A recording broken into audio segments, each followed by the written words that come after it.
সবাইকে স্বাগতম আজকের ক্লাসে। আজকে আমরা এলসি এবং ব্যাংক লোন এবং উপস্থাপন কৌশল এবং বীমা সম্পর্কে জানতে পারবো। সম্মানিত সুধী, আপনারা জানেন যে আমাদের যে উদ্যোক্তা সৃষ্টি এবং দক্ষতা উন্নয়ন প্রকল্প, এটি মাননীয় প্রধানমন্ত্রীর একটি দূরদৃষ্টি সম্পন্ন চিন্তার প্রতিফলন এবং তার যে নির্বাচনী ইস্তেহার তারুণ্যের শক্তি, বাংলাদেশের সমৃদ্ধি, তার একটি বহিঃপ্রকাশ।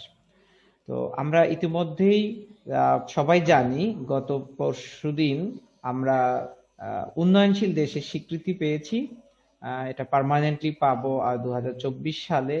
তো এখন আমরা মোটামুটি আর কি দ্বিতীয়বার স্বীকৃতি পেয়ে গেছি। ইনশাল্লাহ আমরা এখন এই অর্জন থেকে আর পিছপা হব না, কারণ আমাদের দেশের যা গ্রোথ যে এরকম কন্টিনিউ আছে, এটা আশা করছি এরকম থাকবে। এবং এটা যদি থাকে তাহলে আমরা নিশ্চিত উন্নয়নশীল দেশের কাতারে পার্মানেন্টলি চলে যাব।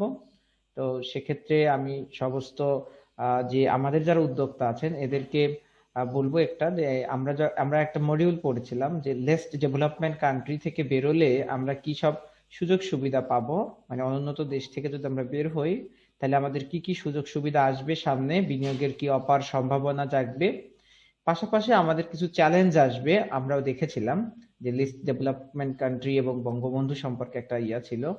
তো বঙ্গবন্ধুর ভাবনা চিন্তা এবং বাংলাদেশের যে লিস্ট ডেভেলপমেন্ট কান্ট্রি থেকে বের হয়ে ডেভেলপিং কান্ট্রির দিকে যাওয়া, তো সেক্ষেত্রে আমাদের কি করণীয়, এবং ওই সময় যারা উদ্যোক্তা থাকছেন বা নতুন করে যারা শিল্প মালিক হবেন বা যারা শিল্প মালিক আছেন তাদের কি ভূমিকা, কি কি চ্যালেঞ্জ সামনে আসতে পারে, চ্যালেঞ্জগুলো কিভাবে মোকাবেলা করতে হবে, তো সেগুলো সম্পর্কে আমরা বলেছিলাম। তো নিশ্চয়ই আপনারা এগুলো মনে রাখবেন, কারণ আপনারাই হচ্ছেন সেই আগামী দিনের উদ্যোক্তা। আপনাদের সামনে কিছু চ্যালেঞ্জও থাকবে যেগুলো আপনাদেরকে নিতে হবে। সেগুলো নেয়ার ক্ষেত্রে কিভাবে নিলে আপনারা সবচেয়ে বেশি বেনিফিটেড হবেন, সেই কৌশলগুলো কিন্তু আমরা ওই দিনকে আলোচনা করেছিলাম। পাশাপাশি আমরা বলেছিলাম যে আমরা যদি ডেভেলপিং কান্ট্রিতে যেতে পারি তাহলে আমাদের সামনে অনেক অনেক অনেক সুযোগ সৃষ্টি হবে এবং আমাদের অনেক বিষয়গুলোতে অনেক সুবিধা বাড়বে। হ্যাঁ, দেশ থেকে অনেক সুবিধা বাড়বে, বিদেশিদের থেকে অনেক সুবিধা বাড়বে, আমরা বিভিন্ন দেশে রপ্তানির ক্ষেত্রে অনেক সুবিধা পাবো। তো এগুলো পেতে হলে আমাদেরকে যোগ্য হয়ে উঠতে হবে, আমাদের প্রযুক্তি কলাকৌশল বা আমাদের যে উৎপাদনের কলাকৌশল এগুলো পরিবর্তন করতে হবে, বর্তমান প্রযুক্তির সঙ্গে তাল মিলিয়ে চলতে হবে এবং আমাদের পণ্যের কোয়ালিটিটা কিন্তু অনেক ভালো করতে হবে, যেটা বিশ্বমানের ইন্টারন্যাশনাল মানের হয়, এবং যাতে করে আমাদের যারা ইন্টারন্যাশনাল বায়ার থাকবেন তারা যাতে আমাদের পণ্যগুলোর প্রতি সবসময় সন্তুষ্ট থাকে। তো এটা চিন্তা করেই আপনারা যারা উদ্যোক্তা হবেন নিশ্চয়ই আপনাদের কর্ম পরিকল্পনাগুলো সাজাবেন। আপনাদের বিনিয়োগ পরিকল্পনার উপরে মোটামুটি অনেকগুলো ক্লাস হয়ে গেছে। তো এখন আপনারা নিশ্চয়ই বিনিয়োগ পরিকল্পনা কি এবং কিভাবে সেটা করে সেটা জানেন এবং অনেক কিছু শিখে গেছেন। আপনাদের বিনিয়োগ পরিকল্পনা কিভাবে করতে হবে তার জন্য একটা ছক বা কাঠামো, যে হার্ড কপি, সেটাও নিশ্চয়ই আপনারা সবাই এতদিনে পেয়ে গেছেন। নিশ্চয়ই আপনারা দিনে দিনে এটা আপডেট করছেন। আপনাদের লাস্ট ক্লাসের আগের ক্লাস অথবা লাস্ট ক্লাসে এই পুরো পরিকল্পনাটা কিভাবে তৈরি করতে হয় নিশ্চয়ই সেগুলো সম্পর্কে আরো বিস্তারিত তথ্য জানবেন। তো এই বিনিয়োগ পরিকল্পনার যে ছক আপনারা দেখেছেন তার মধ্যে একটা গুরুত্বপূর্ণ অংশ ছিল ফাইন্যান্সিং। হ্যাঁ, আর্থিক ফাইন্যান্সিং বা অর্থের যে সোর্সিং করা সেটা।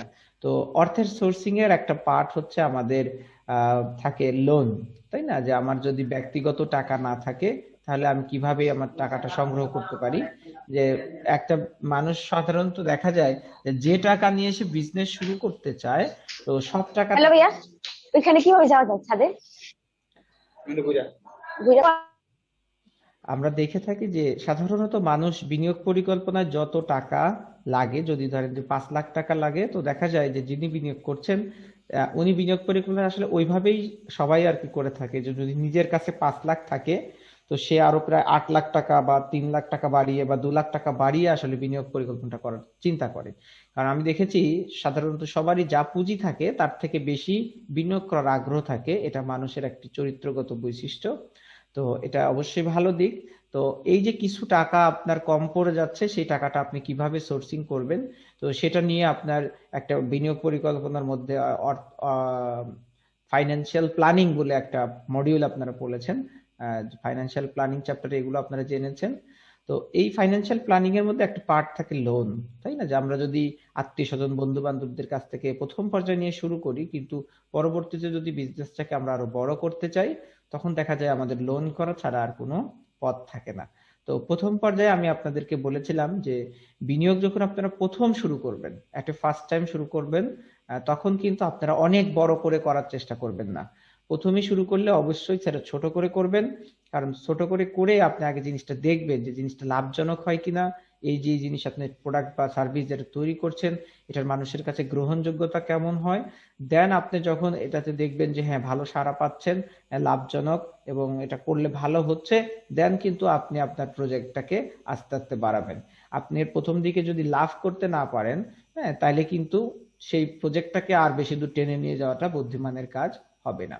তো যদি আপনি লাভ করতে পারেন বা যদি আপনার প্রজেক্টটা ভালোভাবে দাঁড়ায়, ভালোভাবে চলে, আপনি দেখেন যে হ্যাঁ সফল হচ্ছেন, দেন আপনার প্রজেক্টটা বড় করে করবেন এবং তখনই কিন্তু এই ব্যাংক লোন বা এই লোনগুলোর কথা আসবেন। কারণ দেখবেন যে আপনি যখন একটা শুরুর দিকে থাকবেন, যে একদম প্রকল্পটা একদম প্রাথমিক স্টেজে, আপনার কিছুই নাই, অবকাঠামোগত উন্নয়ন নাই, প্রকল্প কেমন হবে কি না হবে এগুলোর কোনো বাস্তব ভিত্তি নাই, তখন কিন্তু ব্যাংক আপনাকে লোনও তেমন ভাবে দিতে চাইবে না।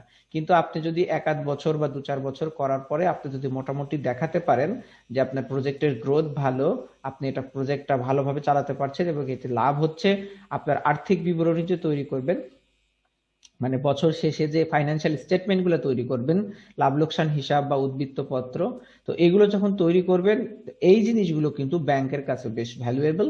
এগুলো যখন ব্যাংকে আপনি উপস্থাপন করবেন লোন নেওয়ার সময়, যে দেখেন আমি বিগত 4 বছর বা 3 বছর ধরে এই বিজনেস চালাচ্ছি, আমার টোটাল টার্ন ওভার এত টাকা করে বছরে হচ্ছে এবং আমার টোটাল রেভিনিউ থেকে আমি এক্সপেন্স গুলো বাদ দিলে আমার প্রত্যেক বছরে নেট প্রফিট এত টাকা করে হচ্ছে, যে প্রথম বছর হয়েছিল হয়তো 50,000, দ্বিতীয় বছরে 1.5 লাখ, তৃতীয় বছরে আমার 3 লাখ টাকা প্রফিট হয়েছে, তো এখন আমি 10 লাখ টাকা লোন নিতে চাচ্ছি বা 5 লাখ টাকা লোন নিতে চাচ্ছি, আমার কিন্তু দেখেন সক্ষমতা আছে, আমি আপনার লোনটা শোধ করতে পারবো। আবার আমার টার্ন ওভার হচ্ছে হয়তো 30 লক্ষ টাকা বা 20 লক্ষ টাকা, তো সেই ক্ষেত্রে দেখেন যে আমি অনায়াসেই কিন্তু আপনার এই 5 লক্ষ টাকা লোন পরিশোধ করতে সক্ষম। তখন ব্যাংক বলবে যে আপনি যে কথাগুলো বলছেন তার পক্ষে যুক্তি কি। তখন কিন্তু আপনি আপনার ফাইন্যান্সিয়াল স্টেটমেন্ট গুলা তাদেরকে দেখাতে পারবেন যে দেখেন আমার প্রথম বছরে লাভ এত টাকা, দ্বিতীয় বছরে লাভ এত টাকা, তৃতীয় বছরে লাভ এত টাকা, মানে অলরেডি আমার বিজনেসটা কিন্তু দিনে দিনে বাড়ছে বা গ্রোথটা ভালো হচ্ছে। তো সেই ক্ষেত্রে কিন্তু ব্যাংক আপনাকে লোন দিতে উৎসাহ বোধ করবে এবং সিকিউরিটি ফিল করবে। তো এমন ক্ষেত্রে দেখা যায় যে আমরা লোনের পরিমাণটা কত দিনের নিব, তারপরে কত পরিমাণ নিব, তারপরে লোনটা আমরা কত দিনের জন্য নিব, হ্যাঁ, তারপরে আমরা কিভাবে বুঝবো যে কোন ব্যাংক থেকে লোন নিলে আমাদের সুযোগ সুবিধা বেশি পাবো, ঠিক আছে? তো বিভিন্ন দিক আছে, এগুলো নিয়ে আমরা লোন এন্ড যে ইন্স্যুরেন্স যে আমাদের একটা পার্ট আছে সেটাতে আমরা কথা বলবো ইনশাল্লাহ।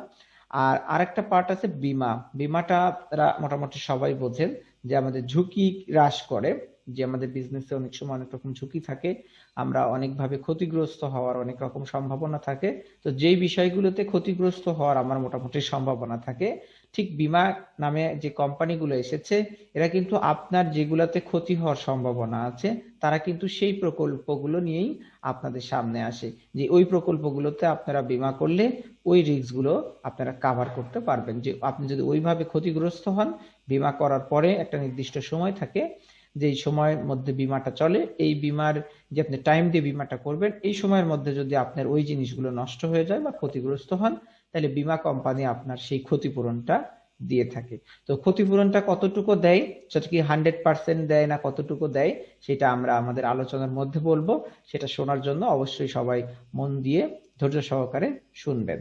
আর আমার গতানুগতিক যে প্রত্যেক ক্লাসেই বলি যে যদি আপনার কোনো প্রশ্ন থাকে আপনারা আপনাদের খাতার মধ্যে লিখে রাখবেন, দেন আমার ক্লাস শেষ হওয়ার পরে যে আমরা কোশ্চেন অ্যান্ড আনসার সেশন করি, সেখানে আপনারা যত প্রশ্ন আছে করতে পারবেন। তো প্রত্যেক দিনই তো আপনাদের কোনো প্রশ্ন থাকে না, দেখা যায় যে আপনার পুরোটা শোনার পরে নিশ্চয়ই আপনাদের সব প্রশ্নের উত্তর ম্যাক্সিমাম আপনারা পেয়ে যান। তারপরেও যারা প্রশ্ন মনের মধ্যে থাকবে, যদি কিছু জিজ্ঞাসা করার থাকে, অবশ্যই আপনি কোশ্চেন অ্যান্ড আনসার সেশনের মধ্যে করবেন। আর ক্লাস চলাকালীন আপনাদের তো আর বলার দরকার নাই, আপনারা অনেকদিন ধরে ক্লাস করছেন, অবশ্যই চেষ্টা করবেন মাইক্রোফোনটা মিউট রাখার, যাতে করে আপনার আশেপাশের নয়েজ গুলো আমাদের ক্লাসে ঢুকে ক্লাসের পরিবেশটা নষ্ট না করতে পারে, আর সবাই যাতে ভালোভাবে শুনতে পারে। তো আর আরেকটা যে আমরা এখন প্রথম যে মডিউলটা নিয়ে আলোচনা করব সেটা হচ্ছে আমাদের এলসি নিয়ে। হ্যাঁ, আমি যে কথাগুলো আপনাদের বারবার বলে যাই সেটাই উপরেই আমার ক্লাস পড়ে যায়। হ্যাঁ, তো আজকে আমরা এলসি সম্পর্কে কথা বলবো। জাস্ট লাস্ট ক্লাসেই বলছিলাম যে এলসি সম্পর্কে আপনাদের একটা মডিউল আছে, সেই মডিউলে আপনারা এলসি সম্পর্কে জানতে পারবেন। হ্যাঁ, কারণ আমরা আমদানি রপ্তানি নিয়ে ক্লাস করেছি, তারপরে আমরা আহ ইয়ে নিয়ে করেছি, মানে কিভাবে আমদানি রপ্তানি করে, কিভাবে আমদানি রপ্তানি করতে কি কি জিনিস লাগে, তার কি কি ডকুমেন্টস প্রয়োজন হয়, কিভাবে শিপমেন্ট করতে হয়, কিভাবে পণ্য ডেলিভারি নিতে হয়। হ্যাঁ, তো বন্দর থেকে কিভাবে পণ্যগুলো ডেলিভারি নিতে হয় সে সম্পর্কে কিন্তু আমরা সব কথা বলেছি। তো তার মধ্যে অনেকবার এসেছিল এলসি নামের কথা। তো এলসি সম্পর্কে তখন আপনাদের অল্প করে ধারণা দিয়েছিলাম, আজকে এটা সম্পর্কে আমরা বিস্তারিত দেখব।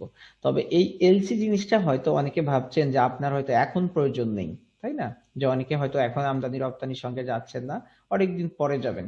কিন্তু দেখেন, এইটা একদিন না একদিন আপনি যদি বড় ব্যবসায়ী হন, তাহলে কিন্তু আপনার এই আমদানি রপ্তানি বাণিজ্যের মধ্যে আপনাকে আসতেই হবে। কারণ একজন উদ্যোক্তা হিসাবে আপনার সাফল্য সর্বোচ্চ হবে যখন আপনি এই দেশের গণ্ডি পেরিয়ে আপনার পণ্য বা সেবাটা আপনি বিদেশে বিক্রি করতে পারবেন। তো সেটা যদি আপনাকে করতে হয় তাহলে অবশ্যই আপনাকে এই আমদানি রপ্তানি বাণিজ্যে আসতে হবে। আর আমদানি রপ্তানি বাণিজ্যের আমি যদি প্রবেশদ্বার বলি তাহলে সেটা হচ্ছে এলসি। এলসি ছাড়া কিন্তু আপনি আমদানি রপ্তানি বাণিজ্যে প্রবেশ করতে পারবেন না, বা এলসি সম্পর্কে আপনাকে বুঝতেও হবে কত ধরনের এলসি আছে, কোন এলসির কি কাজ। হ্যাঁ, কোন এলসি থেকে আপনি বেশি সুরক্ষা পাবেন, কোন এলসি থেকে আপনি একটু কম সুরক্ষা পাবেন, কোন এলসিটা কিভাবে ব্যবহার করবেন। তো এগুলো একটা ব্যাপার আছে। কারণ আপনারা যে ক্রেতা থাকবেন, বিদেশের বায়ার থাকবেন, উনি কোন এলসি করেছেন আপনার টাকাটা পরিশোধ করার জন্য, এটাও জানাটা বেশ গুরুত্বপূর্ণ। তো সেগুলো দিয়ে আমরা চলেন আস্তে আস্তে আমরা এগোই। তো প্রথমে চলেন এলসি কি সেই জিনিসটা সম্পর্কে আরেকবার একটু ছোট করে দেখে নেই। জাতীয় এবং আন্তর্জাতিক বাণিজ্যে অর্থ পরিশোধের বিভিন্ন পদ্ধতির মধ্যে সবচেয়ে জনপ্রিয় ও বহুল প্রচলিত পদ্ধতির নাম হচ্ছে এলসি। মূলত এলসি হলো আমদানিকারকের পক্ষে রপ্তানিকারককে পণ্য বা সেবার মূল্য পরিশোধ বা মূল্য প্রাপ্তির নিশ্চয়তাপত্র, যা কোনো ব্যাংক বা আর্থিক প্রতিষ্ঠান কর্তৃক ইস্যু করা হয়। তার মানে এটা দেখেন, আমরা যদি একদম মূল কথা বলি তাহলে এলসি কি? একটি নিরাপত্তাপত্র। কিসের? যে আমদানিকারক, বিদেশের যিনি আমদানিকারক থাকবেন, উনার পক্ষ হয়ে উনার কোনো নির্দিষ্ট বা পছন্দ মতো কোনো ব্যাংক, যে রপ্তানিকারক অন্য আর একটা দেশের, বা যে সেলার, তাকে তার পণ্য পরিশোধের একটা নিশ্চয়তা দিবে। তার মানে আমদানিকারকের পক্ষ হয়ে ব্যাংক কি করে? ওই দেশের আমদানিকারকের ব্যাংক রপ্তানিকারকের দেশে রপ্তানিকারককে তার রপ্তানিকৃত পণ্যের মূল্য পরিশোধ করার একটা প্রতিশ্রুতি দেয়, যে এই আমার দেশের আমদানিকারক যদি আপনাকে পণ্য পাঠানোর পরে টাকা না দেয়, তাহলে আমি আমার দেশের আমদানিকারকের পক্ষে আপনাকে কথা দিচ্ছি যে আপনার রপ্তানিকৃত পণ্যের দাম আমি পরিশোধ করে দিব। তো এই যে একটা প্রতিশ্রুতি দেয়, এটাকেই হচ্ছে বলা হয় এলসি। এই প্রতিশ্রুতি পত্রকে বলা হয় এলসি। তো দেখেন, এখানে আমরা এলসি সম্পর্কে কয়েকটা কথা লিখেছি, যে কন্ট্রাকচুয়াল রিলেশনশিপ। এলসি হচ্ছে একটা কন্ট্রাকচুয়াল রিলেশনশিপ, একটি ব্যাংক এবং আমদানিকারকের মধ্যে হয়ে থাকে। তারপর হচ্ছে গুড ফ্লোজ, এবং এই এখানে আরো একটা কথা বলি, যে ওই ব্যাংকও আবার কিন্তু রপ্তানিকারককেও কি করে, একটা প্রতিশ্রুতি দেয় টাকা পরিশোধের, তাই না? তো তারপরে এটা একটা কন্ট্রাকচুয়াল এগ্রিমেন্ট। তো তারপরে বলছে যে গুড ফ্লোজ মানে আপনার যে পণ্য সামগ্রীর এগুলোর ফ্লোটাকে স্বাভাবিক করে। কারণ আমরা বলেছি আমদানি রপ্তানি বাণিজ্যের ক্ষেত্রে, যেমন বাংলাদেশের আপনি এক্সপোর্টার হিসেবে যদি আপনি ইংল্যান্ডে কোনো পণ্য পাঠান, তাহলে দেখা যাবে কি আপনি একটা আনসিকিউরড ফিল করবেন, যে ইনসিকিউরিটি ফিল করছেন। কেন? যে ইংল্যান্ডে যদি আমি টাকাটা এই পণ্যগুলো পাঠাই দিই, তাহলে ইংল্যান্ডের যে ব্যক্তির কাছে আমি পণ্যগুলো পাঠাচ্ছি তাকে তো আমি দেখিও নাই, চিনিও না, জানিও না। উনি যদি আমার পণ্যের টাকাটা না দেয়, তাহলে আমি কি ওনার কাছে বিক্রি করব না করব না, এরকম একটা হেসিটেশন আপনি ফিল করছেন। অনেক ব্যক্তি তো দেখা যেতে হতে পারে যে না, আমার পণ্যগুলো আমি এত অনিশ্চয়তার মধ্যে পাঠাতে পারবো না, কারণ এই পণ্যগুলো যদি আমি টাকা না পাই তাহলে কি হয়ে যাবে, আমি একদম পথে বসে যাব। তো আমি এই পণ্যগুলো বিদেশে পাঠাবো না, আমি আমার দেশেই কম দামে একটু যা কম লাভ হয় তাহলে সেখানেই বিক্রি করি। আমরা বিদেশে বিক্রি করতে চাই কেন? বিদেশে বিক্রি করতে চাই একই কারণে যে আমার দেশে যেটা আমি 500 টাকা বিক্রি করতে পারবো, সেই একই পণ্য আমি বিদেশে হয়তো 800 টাকা বা 1000 টাকা বিক্রি করতে পারবো। তাহলে দেখা যাচ্ছে বিদেশে বিক্রি করলে আমার লাভের পরিমাণ বেশি হচ্ছে। আমি বাংলাদেশে বিক্রি করলেও আমার যে পণ্য উৎপাদন করতে হয়তো 400 টাকা খরচ হচ্ছে, যেটা আমি হয়তো 500 টাকা বিক্রি করতে পারি। ঠিক একই পণ্য ওই 400 টাকা দিয়ে তৈরি করে আমি ইংল্যান্ডে হয়তো 800 টাকা বা 1000 টাকা বিক্রি করতে পারি। তাহলে পার পিসে যেখানে বাংলাদেশে বিক্রি করলে আমার 100 টাকা লাভ হচ্ছে, সেখানে আমি যদি ইংল্যান্ডে বিক্রি করি তাহলে হয়তো 400 টাকা বা 500 টাকা বা 800 টাকা লাভ হচ্ছে, তাই না? তাহলে এই যে বেশি লাভের আশায়, তার জন্যই তো আমরা বিদেশে পণ্যটা বিক্রি করি। আবার আরেকটা কোন সময় বিক্রি করি, যে দেখা যাচ্ছে আমার দেশের যা ডিমান্ড, হ্যাঁ, সেগুলো আমি ঠিকই দেশে বিক্রি করি। এছাড়াও আমি আর সক্ষমতা আছে, আমার আহ, সাধ্য আছে বা আমার প্ল্যান ক্যাপাসিটি আছে, যে আমি এর থেকেও আরো বেশি উৎপাদন করতে পারি। তাহলে এই অতিরিক্ত উৎপাদন করলে সেটা হয়তো বা আমার দেশে বিক্রি করা সম্ভব না, কারণ ওই অত ডিমান্ড আমার দেশে নাই, বা আমার দেশের মানুষ অতটা কনজিউম করতে বা ভোগ করতে পারবে না। তখন আমাকে কি করতে হবে? আমাকে ক্রেতা বাড়ানোর জন্য আমাকে বিদেশে মানুষের কাছে বিক্রি করতে হবে। তখন আমার যে শুধু লাভ বেশি হবে আমি এই চিন্তা করেই বিক্রি করব না, তখন চিন্তা করব যে আমার প্রোডাকশন বেশি হচ্ছে, আমার সেলস বেশি করতে হবে, যার কারণে আমি আমার দেশ পার করে বিদেশে ওভারসিজে বিক্রি করার চেষ্টা করছি।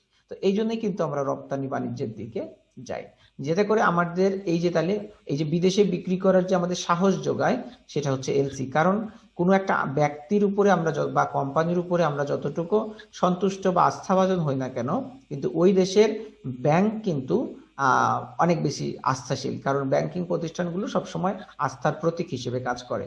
তো এখানে যখন ওই দেশের একটি ব্যাংক তাদের দেশের সেন্ট্রাল ব্যাংকের মাধ্যমে আমাদের দেশের সেন্ট্রাল ব্যাংক হয়ে আমাদের দেশের কোনো একটা ব্যাংককে যখন কথা দিচ্ছে যে হ্যাঁ, আপনি আপনার কি করেন, আপনার যিনি রপ্তানিকারক আছে তাকে কথা দেন যে উনি যদি ভাবে যে ওনার টাকা আমার দেশের আমদানিকারক দিবে না, তাহলে আমি কথা দিচ্ছি আমার দেশের আমদানিকারক হয়ে আমি আপনি তো ওই দেশের ব্যাংক, তো আমি আপনাকে টাকাটা দিয়ে দিব, আপনি আপনার রপ্তানিকারককে দিয়ে দিবেন।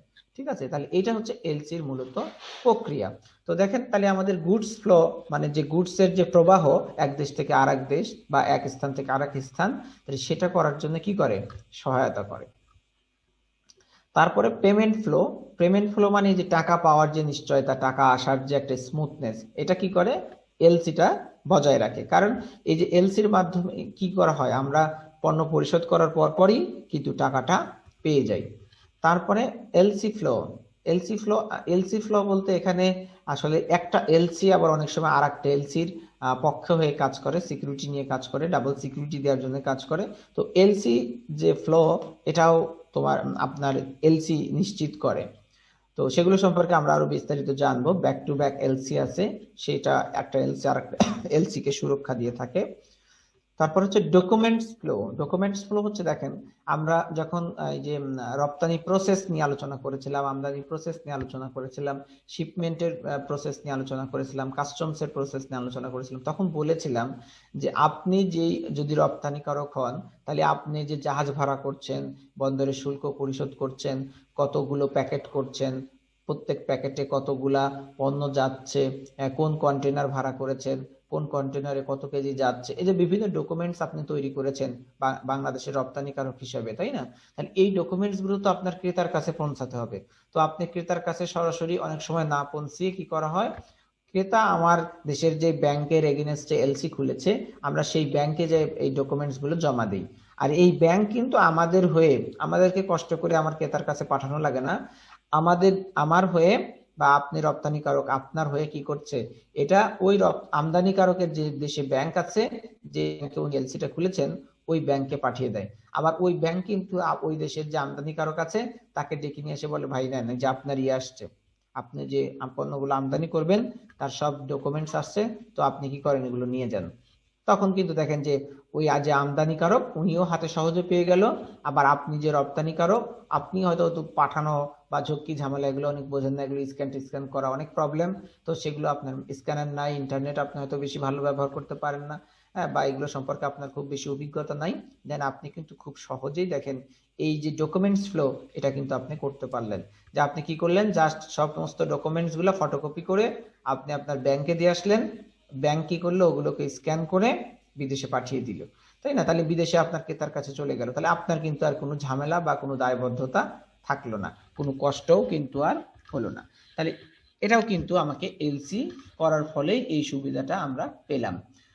তারপর হচ্ছে পেমেন্ট আন্ডারটেকিং ফ্লো। তো এই যে পেমেন্টের ব্যাপারটা তো আমরা আগেই বললাম যে যখন এই যে পণ্য পাঠানোর পরে যখন আপনি কি করবেন, টাকার পেমেন্টটা নিবেন, তো সেটা কি করছে এই এলসি কিন্তু, সেটা আপনি নিশ্চিত করছে যে আপনি টাকাটা ঠিক মতো একদম পেয়ে যাবেন, কোনো সমস্যা হবে না। তো এই যে বিস্তারিত প্রক্রিয়াটা আমরা পাশের বাম সাইডের যে পিকচারটা আছে দেখেন, এখানে দেখানোর চেষ্টা করছি। যে প্রথমে দেখেন যে ডান পাশের দিকে একজন ব্যক্তি আছে যাকে আমরা বলছি সেলার। তারপরে ওই বাম সাইডের দিকে দেখেন ওইদিকে একজন ব্যক্তি দাঁড়িয়ে আছে, ওনাকে আমরা বলছি সেলার। আর একজন ব্যক্তি বসে আছে কম্পিউটার নিয়ে বিদেশে, ওনাকে আমরা বলছি বায়ার। ঠিক আছে? তাহলে এই দুইজন কিছু পণ্য বা সেবা বিক্রি করবে। তো বিক্রি করার জন্য এখন কি করবে দেখেন, দুজনের মধ্যে কত গ্যাপ, কেউ কাউকে কিন্তু দেখতেও পাচ্ছে না, শুনতেও পাচ্ছে না, বা কেউ কাউকে চেনেও না। ঠিক আছে? এমনও হতে পারে যে এই লেনদেনটা করার জন্যই শুধুমাত্র তাদের মধ্যে একটা পরিচিতি হয়েছে, আগে থেকে কেউ কাউকে চেনে না।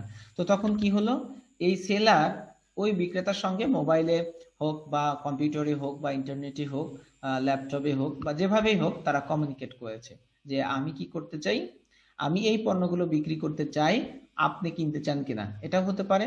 দেন আবার হতে পারে যে ওই বায়ার্সই খুঁজে খুঁজে, আপনি রপ্তানিকারক বাংলাদেশের, আপনাকে খুঁজে পেয়েছে যে উনি ওই পণ্যগুলো কিনতে চান এবং সে আপনার কাছ থেকে কিনতে চায়, আপনি এগুলো নাকি প্রডিউস করেন, তো সে আপনার কাছ থেকে এগুলো নিতে চায়। তো তারপরে উনি কি করবে, যে দুই পক্ষ থেকে যোগাযোগ হতে পারে, যে কেউ একজন, আমরা ধরে নিচ্ছি প্রথমে আমদানিকারকই আপনাকে খুঁজে পেয়েছে, বিদেশের যিনি আমদানিকারক ক্রেতা, উনি আপনার কাছ থেকে আপনার ঠিকানা পেয়েছে সামহাও কোনোভাবে এবং আপনার কাছ থেকে এগুলো কিনতে যাচ্ছে। তো প্রথম দফা আপনাদের মধ্যে দুজনের পক্ষ থেকেই কথা হয়ে যাবে যে আপনি, উনি কি পণ্য কিনতে চান, আপনি সেগুলো দিতে চান কিনা, বা সেগুলোর কেমন দাম বা কেমন কোয়ালিটি, কি ইনগ্রেডিয়েন্ট থাকবে, এগুলো নিয়ে প্রথম কথা হয়ে যাবে। প্রথম কথা হয়ে যাওয়ার পরে তখন আপনার বায়ার আপনাকে বলবে যে কি করেন, আপনি প্রোফর্মা ইনভয়েস পাঠান, যে আপনি কি পণ্যগুলো তৈরি করেন, তার কোয়ালিটি কেমন, তার দাম কেমন, কতগুলো কেমন দামে দিবেন, বিস্তারিত জিনিস লিখে আপনি একটা প্রোফর্মা ইনভয়েস পাঠান। তো ক্রেতা বলবে আচ্ছা, বিক্রেতা বলবে আচ্ছা ঠিক আছে, আমি যে পণ্যগুলো বিক্রি করি এগুলোর একটা প্রোফর্মা ইনভয়েস আমি আপনাকে পাঠিয়ে দিচ্ছি। তো উনি এটা পাঠিয়ে দিল, তারপরে ক্রেতার যদি কি হয়, এগুলো পছন্দ হয়, বায়ারের যদি এগুলো পছন্দ হয়, তাহলে উনি এগুলো দেখবেন, দেখে টেকে তারপরে যদি দাম দরে কোনো প্রবলেম থাকে, তো সেগুলো নিয়ে আপনার সঙ্গে সরাসরি কথা বলবেন এবং দুজনের মধ্যে একটা দাম মিটমাট হবে, যে আপনি হয়তো 100 টাকা চেয়েছেন, উনি হয়তো 90 টাকায় বিট করেছে, মানে 90 টাকায় আপনাকে রাজি করাতে পেরেছে, আপনি রাজি হয়ে গেছেন 90 টাকায়। তো দেন তারপরে আপনারা বিক্রি করতে রাজি। তো এখন আপনি কি করলেন, আপনার বায়ারকে বললেন ঠিক আছে, তাহলে আপনি করেন, পণ্য যখন ক্রয়াদেশ দিবেন, তাহলে আপনি একটা এলসি খোলেন। তো এলসি খুলে আপনি আমদানি আদেশ দেন আমাকে, যে আপনি আমদানি করতে চান, তো সেই ক্রয় আদেশটা আমাদেরকে দেন।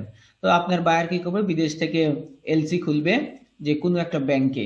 তো এখন আপনার আমদানিকারক জিজ্ঞাসা করবে যে আপনি আসলে কোন ব্যাংক থেকে, আপনার আশেপাশে কোন ব্যাংক থেকে আপনার পেমেন্টটা নিতে চান, কোন ব্যাংক থেকে নিবেন।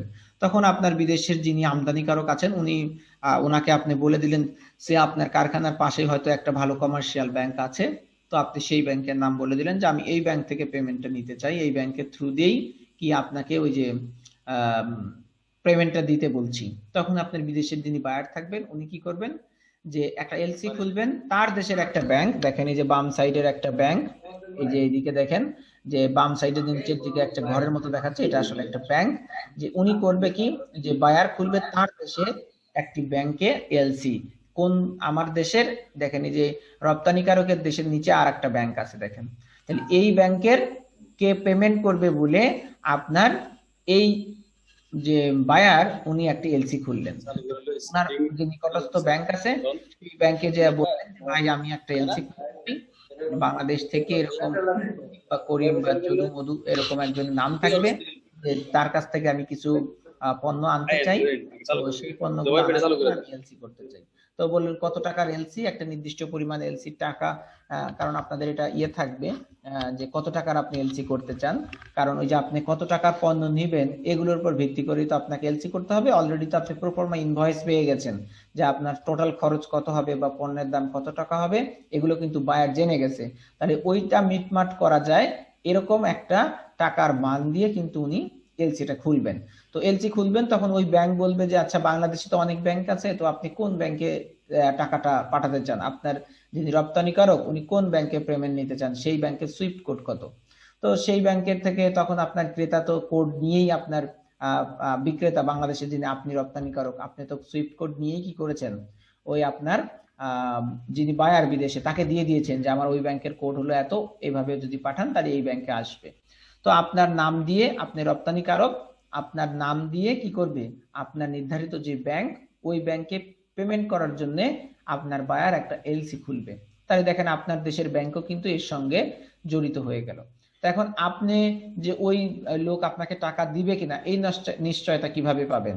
তো আপনার দেশের যেই ব্যাংকের কথা আপনি বলেছেন এই ব্যাংকে কি করবে, এই ব্যাংকে টাকাটা দিবে বলে ও আপনার যিনি আমদানিকারক ওনার দেশের ব্যাংক এই ব্যাংকে একটা এলসি খোলার পরে একটা ডকুমেন্টস পাঠিয়ে দিবে যে আমার দেশের একজন আমদানিকারক আপনার ব্যাংকের মাধ্যমে কি করতে চায়, আপনার দেশের একজন রপ্তানিকারককে টাকা পরিশোধ করতে চায়।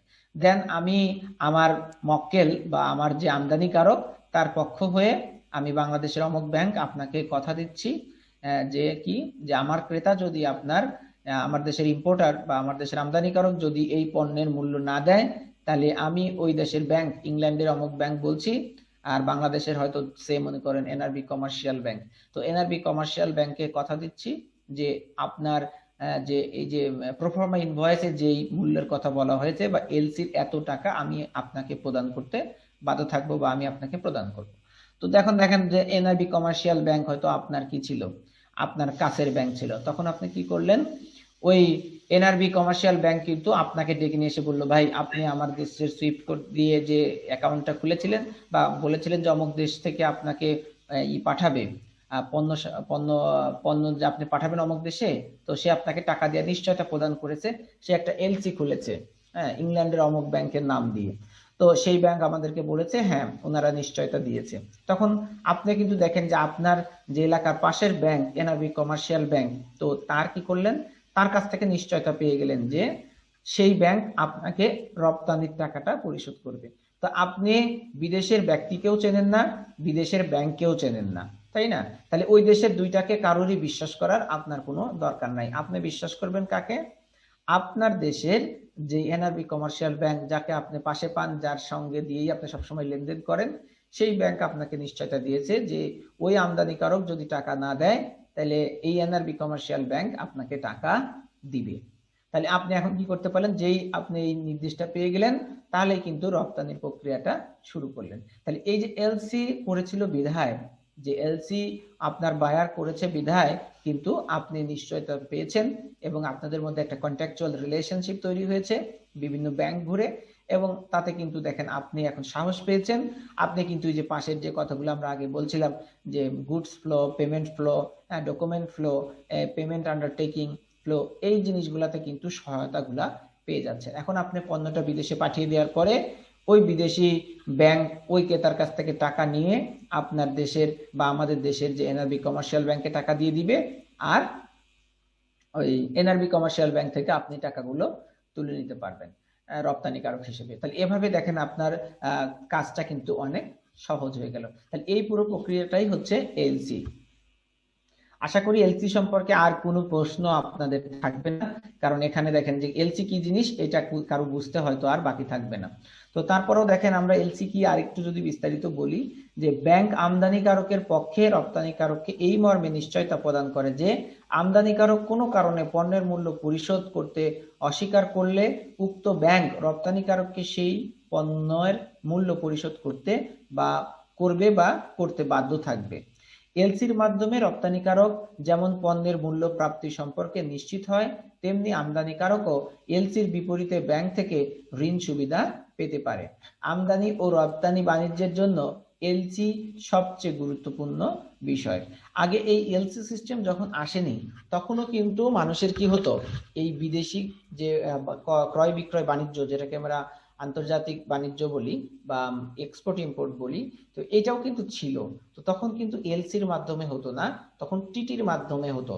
আপনার টিটি টিটি শব্দটা এখন ব্যাংকে প্রায় কমেই গেছে, যে এটা ব্যবহার হওয়া খুব কমেই গেছে। এখন ব্যাংকিং এর এমন এমন অনলাইন সিস্টেম বা অনলাইন সেবাগুলো চলে আসছে, যার কারণে এই টেলিগ্রাফিক ট্রান্সফার এটা কিন্তু এখন প্রায় ব্যাংকে আমরা শুনতে পাই না বললে চলে। আর আন্তর্জাতিক বাণিজ্যগুলোতে এই টিটি রিলেটেড যে ক্রয় বিক্রয় এগুলো কিন্তু অনেক কমে এসেছে। এবং বাংলাদেশের যারা শিল্প বলছি, যে আপনার শুল্ক অধিদপ্তর কর্তৃপক্ষ বা যারা আছে, এরাও কিন্তু কাস্টমারদেরকে বা বায়ারদেরকে বা বাংলাদেশি বিক্রেতাদেরকে এই টিটির মাধ্যমে ক্রয় বিক্রয়টা আপনার কি করে, নিরুৎসাহিত করে। কারণ এটার মধ্যে অনেক প্রবলেম আছে, অনেক সময় অনেক রকম জালিয়াতি পাওয়ার পরে দেখা যায় উনি ঠিক সময় পণ্য পাঠায় না, বা টিটি পাওয়ার পরে টিটি ভাঙিয়ে নিয়ে আর দেয় না, পণ্য সামগ্রী দেয় না, বিভিন্ন রকম প্রবলেম হয়। তো যার কারণে এই টিটি রিলেটেড অনেক রকম প্রবলেম ক্রিয়েট হওয়ার কারণে কিন্তু এটা আস্তে আস্তে বন্ধ হয়ে যাচ্ছে প্রায়। তো এখন এলসিটাই হচ্ছে সবচেয়ে নির্ভরযোগ্য এবং আধুনিক মাধ্যম, এটার মাধ্যমেই এখন আন্তর্জাতিক ক্রয় বিক্রয় বাণিজ্যটা হয়ে থাকে।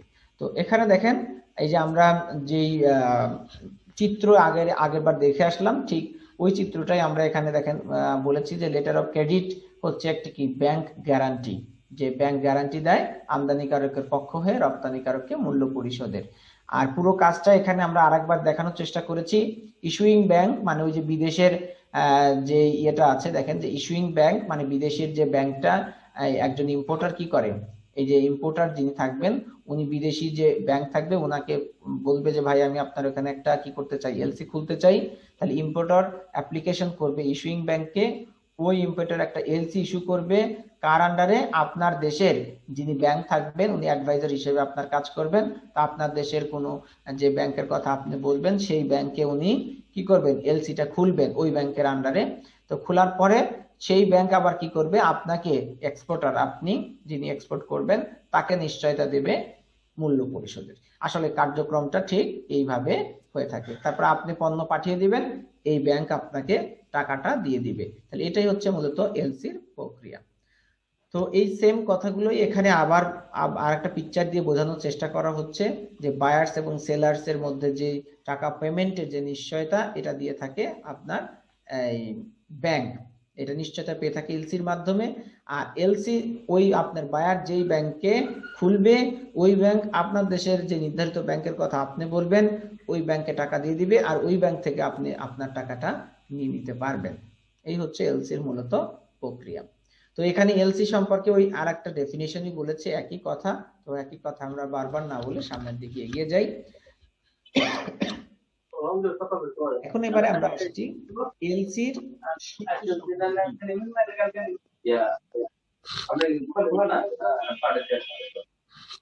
আচ্ছা, কারো মনে হয় অনাকাঙ্ক্ষিত ভাবে মাইক্রোফোনটা অন হয়ে গেছে, আপনারা মিউট করে রাখেন। হ্যাঁ, তো তারপরে খেয়াল করেন যে এলসির শর্ত সমূহ,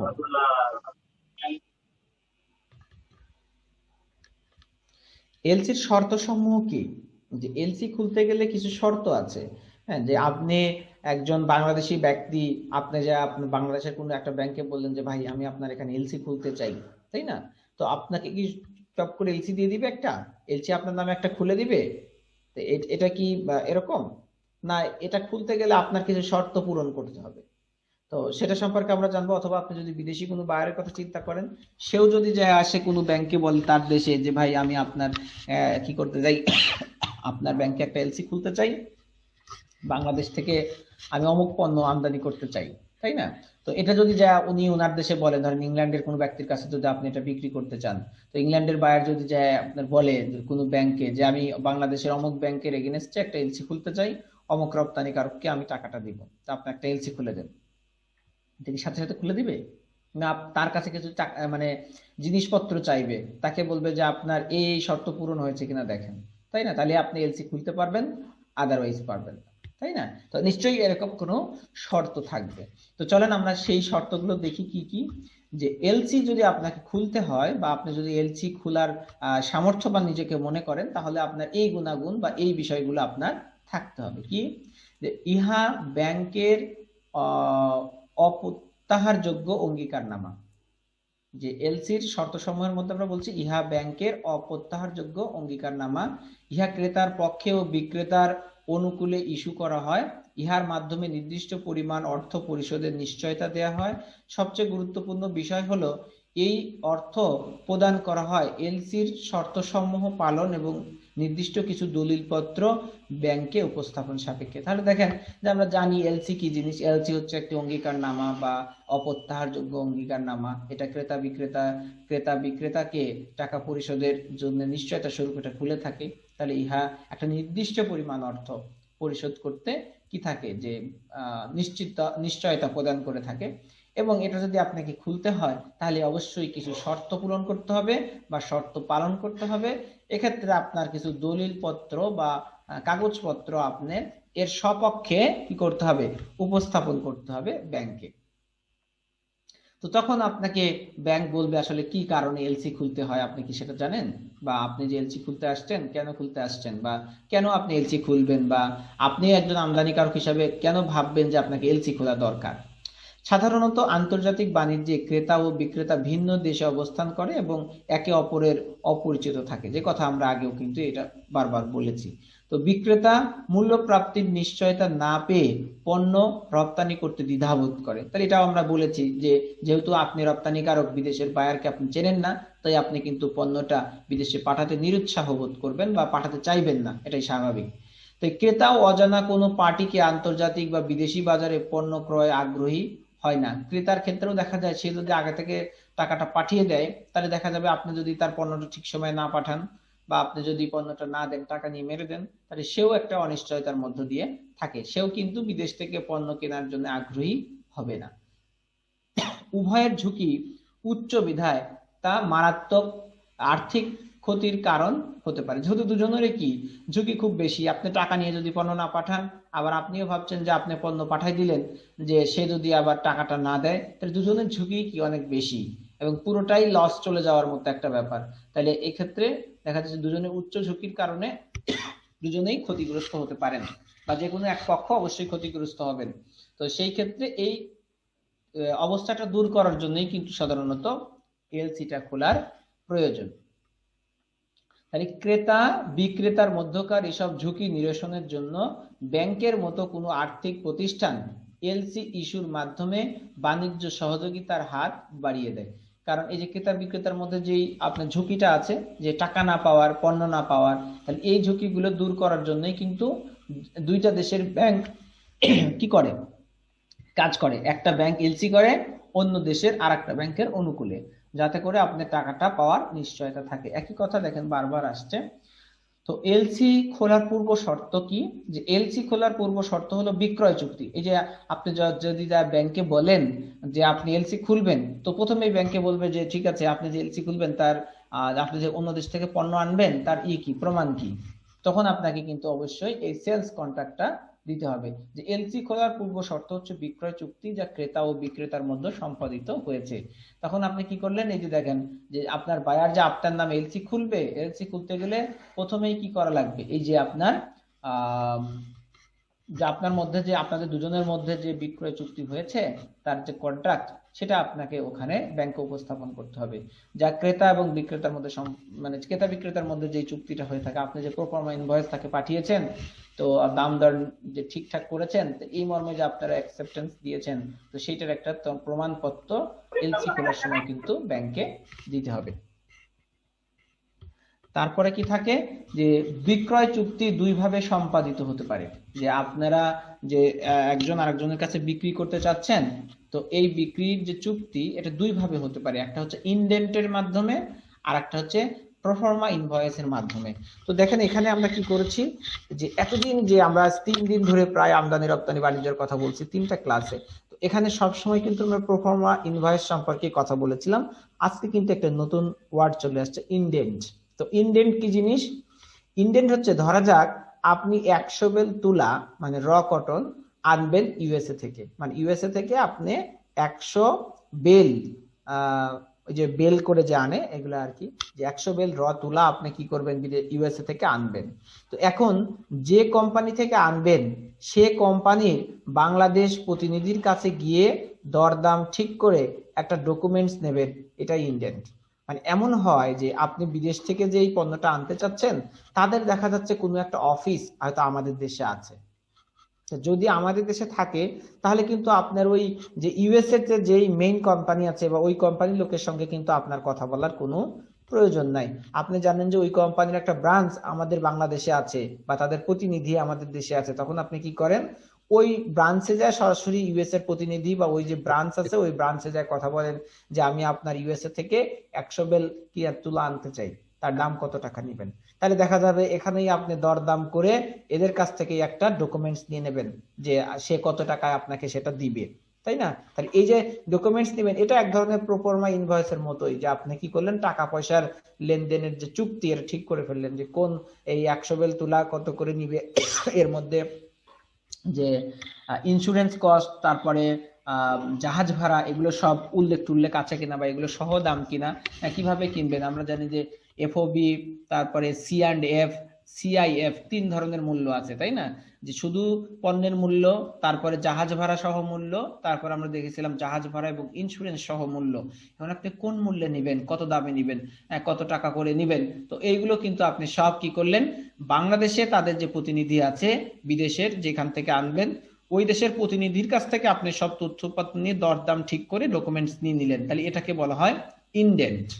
আর আপনি যখন কি করবেন যে বাংলাদেশে কোনো তাদের কোম্পানি বা প্রতিনিধি নাই, বাংলাদেশে কোনো ব্রাঞ্চ নাই, ওই দেশ শুধু ওই দেশ থেকেই, হ্যাঁ অন্য দেশে থাকতে পারে কিন্তু বাংলাদেশে নাই, তাহলে আপনাকে তো যেই দেশের সঙ্গে কথা বলছেন সেই ধরেন ইংল্যান্ড থেকে বা ইউএসএ থেকে আপনি যে তুলা আনতে চাচ্ছেন, তাই না? তো এই তুলা আনার যে কোম্পানি ওটা বাংলাদেশে নাই, তাহলে ইউএস এর কোম্পানির সঙ্গেই আপনাকে পুরো ডিলটা করতে হবে। তাহলে আপনি ইউএস এর যে কোম্পানি আছে তাদেরকেই বলবেন যে কি করেন আপনার একটা প্রোফর্মা ইনভয়েস পাঠান, যে আর সেই কোম্পানি যদি বাংলাদেশের প্রতিনিধি না থাকে তাহলে দেখেন যেখানে বলছে যে কোন যেই দেশ থেকে আপনি আনবেন সেই দেশের কোম্পানির যদি বাংলাদেশে কোনো প্রতিনিধি না থাকে তাহলে সেই কোম্পানিতে সরাসরি মেইল করে দাম ঠিক করে ডকুমেন্টস আনতে হবে, তখন এটাকে বলা হয় পিআই বা প্রোফর্মা ইনভয়েস। এতে পণ্যের বিস্তারিত দাম, পোর্ট অফ শিপমেন্ট, এসব ইত্যাদি তথ্য দেয়া থাকে। তাহলে দেখেন ইউএসএ থেকে যেই কোম্পানি আপনাকে পাঠালো যে পণ্যের দাম কত, কোয়ালিটি কি, কতগুলো নিবেন, কোয়ান্টিটির পরিমাণ কত, এতে বিস্তারিত জিনিস লিখে আপনাকে পাঠালো।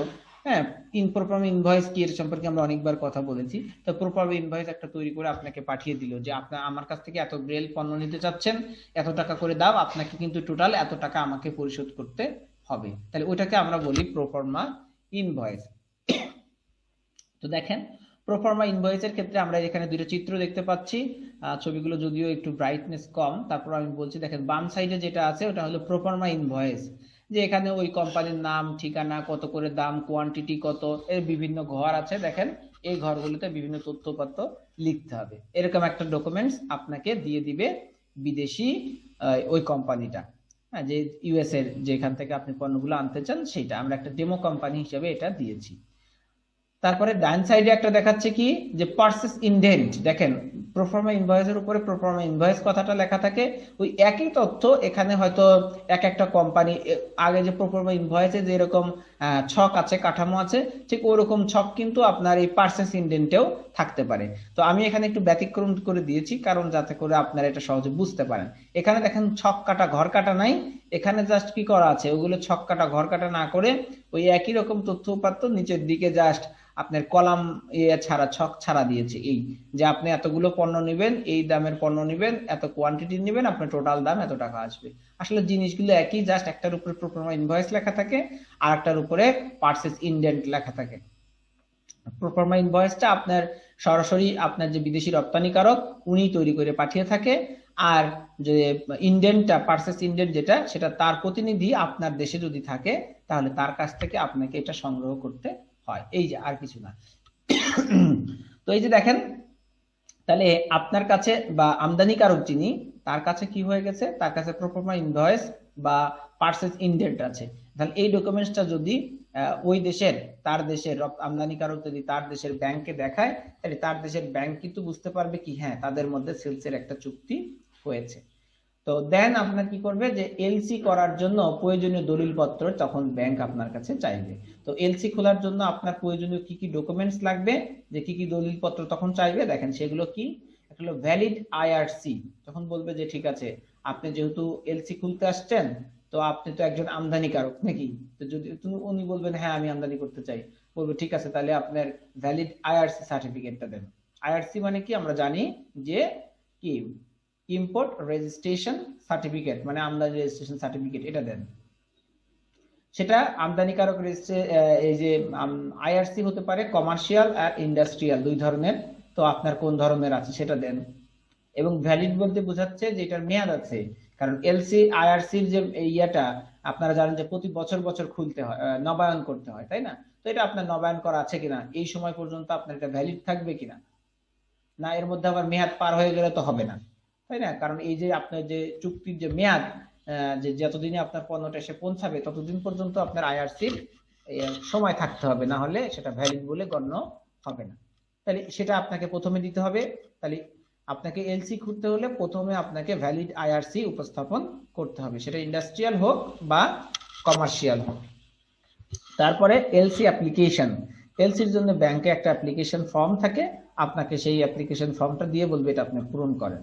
তারপরে letter of credit authorization form, letter of credit অথরাইজেশনের জন্য আরো একটা ফর্ম থাকে যেটা তারা পূরণ করে অথরাইজ করবে।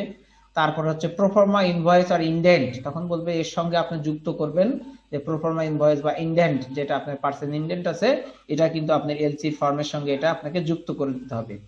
আইপিএম ফর্ম নামে ওখানে একটা ফর্ম আছে, সেটা আপনাকে দিবে, এগুলো পূরণ করতে হবে। Insurance cover note with money received, এখন বলবে যে আপনি যে পণ্যগুলো আনবেন সেটার ব্যাপারে ইন্স্যুরেন্স করেছেন বা কোথায় ইন্স্যুরেন্স করেছেন, তো সেই ইন্স্যুরেন্সের কি দেন, কপি দেন আমাদেরকে, তো ইন্স্যুরেন্সের কপি তাদেরকে দিতে হবে। তারপরে আপনার থাকবে যে bonded warehouse licence for export oriented industry, যদি এক্সপোর্ট ওরিয়েন্টেড ইন্ডাস্ট্রি হয় সেক্ষেত্রে বন্ডেড ওয়্যারহাউস থাকলে তার কপি দিতে হবে। বন্ডেড ওয়্যারহাউস কি আমরা প্রথম দিনে আলোচনা করেছিলাম। CIB report on LC applicant, যে সিআইবি রিপোর্ট কি, সিআইবি রিপোর্ট হচ্ছে যে আপনি বাংলাদেশে যদি একজন ইম্পোর্টার হন, আর তাহলে দেখা যাবে যে বাংলাদেশ গভর্নমেন্ট এই সিআইবি রিপোর্টটা দিয়ে থাকে। কিভাবে, যে আপনার অতীতে কোনো ব্যাংক থেকে আপনি দেউলিয়া হয়েছেন কিনা, ব্যাংক্রাফট ঘোষণা হয়েছেন কিনা, বা আপনার অন্য কোনো ব্যাংকে বড় ধরনের কোনো লোন টোন আছে কিনা, আপনার আর কি ব্যাকগ্রাউন্ড হিস্ট্রি, যিনি অ্যাপ্লিকেশন করবেন তার এই ব্যাকগ্রাউন্ড হিস্ট্রি নিয়ে খবর হয় সিআইবি রিপোর্ট। আপনি যদি একটা লোন করতে যান একটা ব্যাংকে, এলসি খোলা শুধু না, আপনি যদি কোনো ব্যাংকে লোন করতে যান, তাহলে আপনার ওই যে ব্যাংকে লোন করতে যাবেন উনি আপনার কাছ থেকে 100 টাকা অথবা 300 টাকা নেয় এই সিআইবি রিপোর্ট নেওয়ার জন্য, যে আপনার জন্য বাংলাদেশ ব্যাংকে তথ্য পাঠায় যে এনার সম্পর্কে বিস্তারিত ডিটেল আমাদেরকে দেন।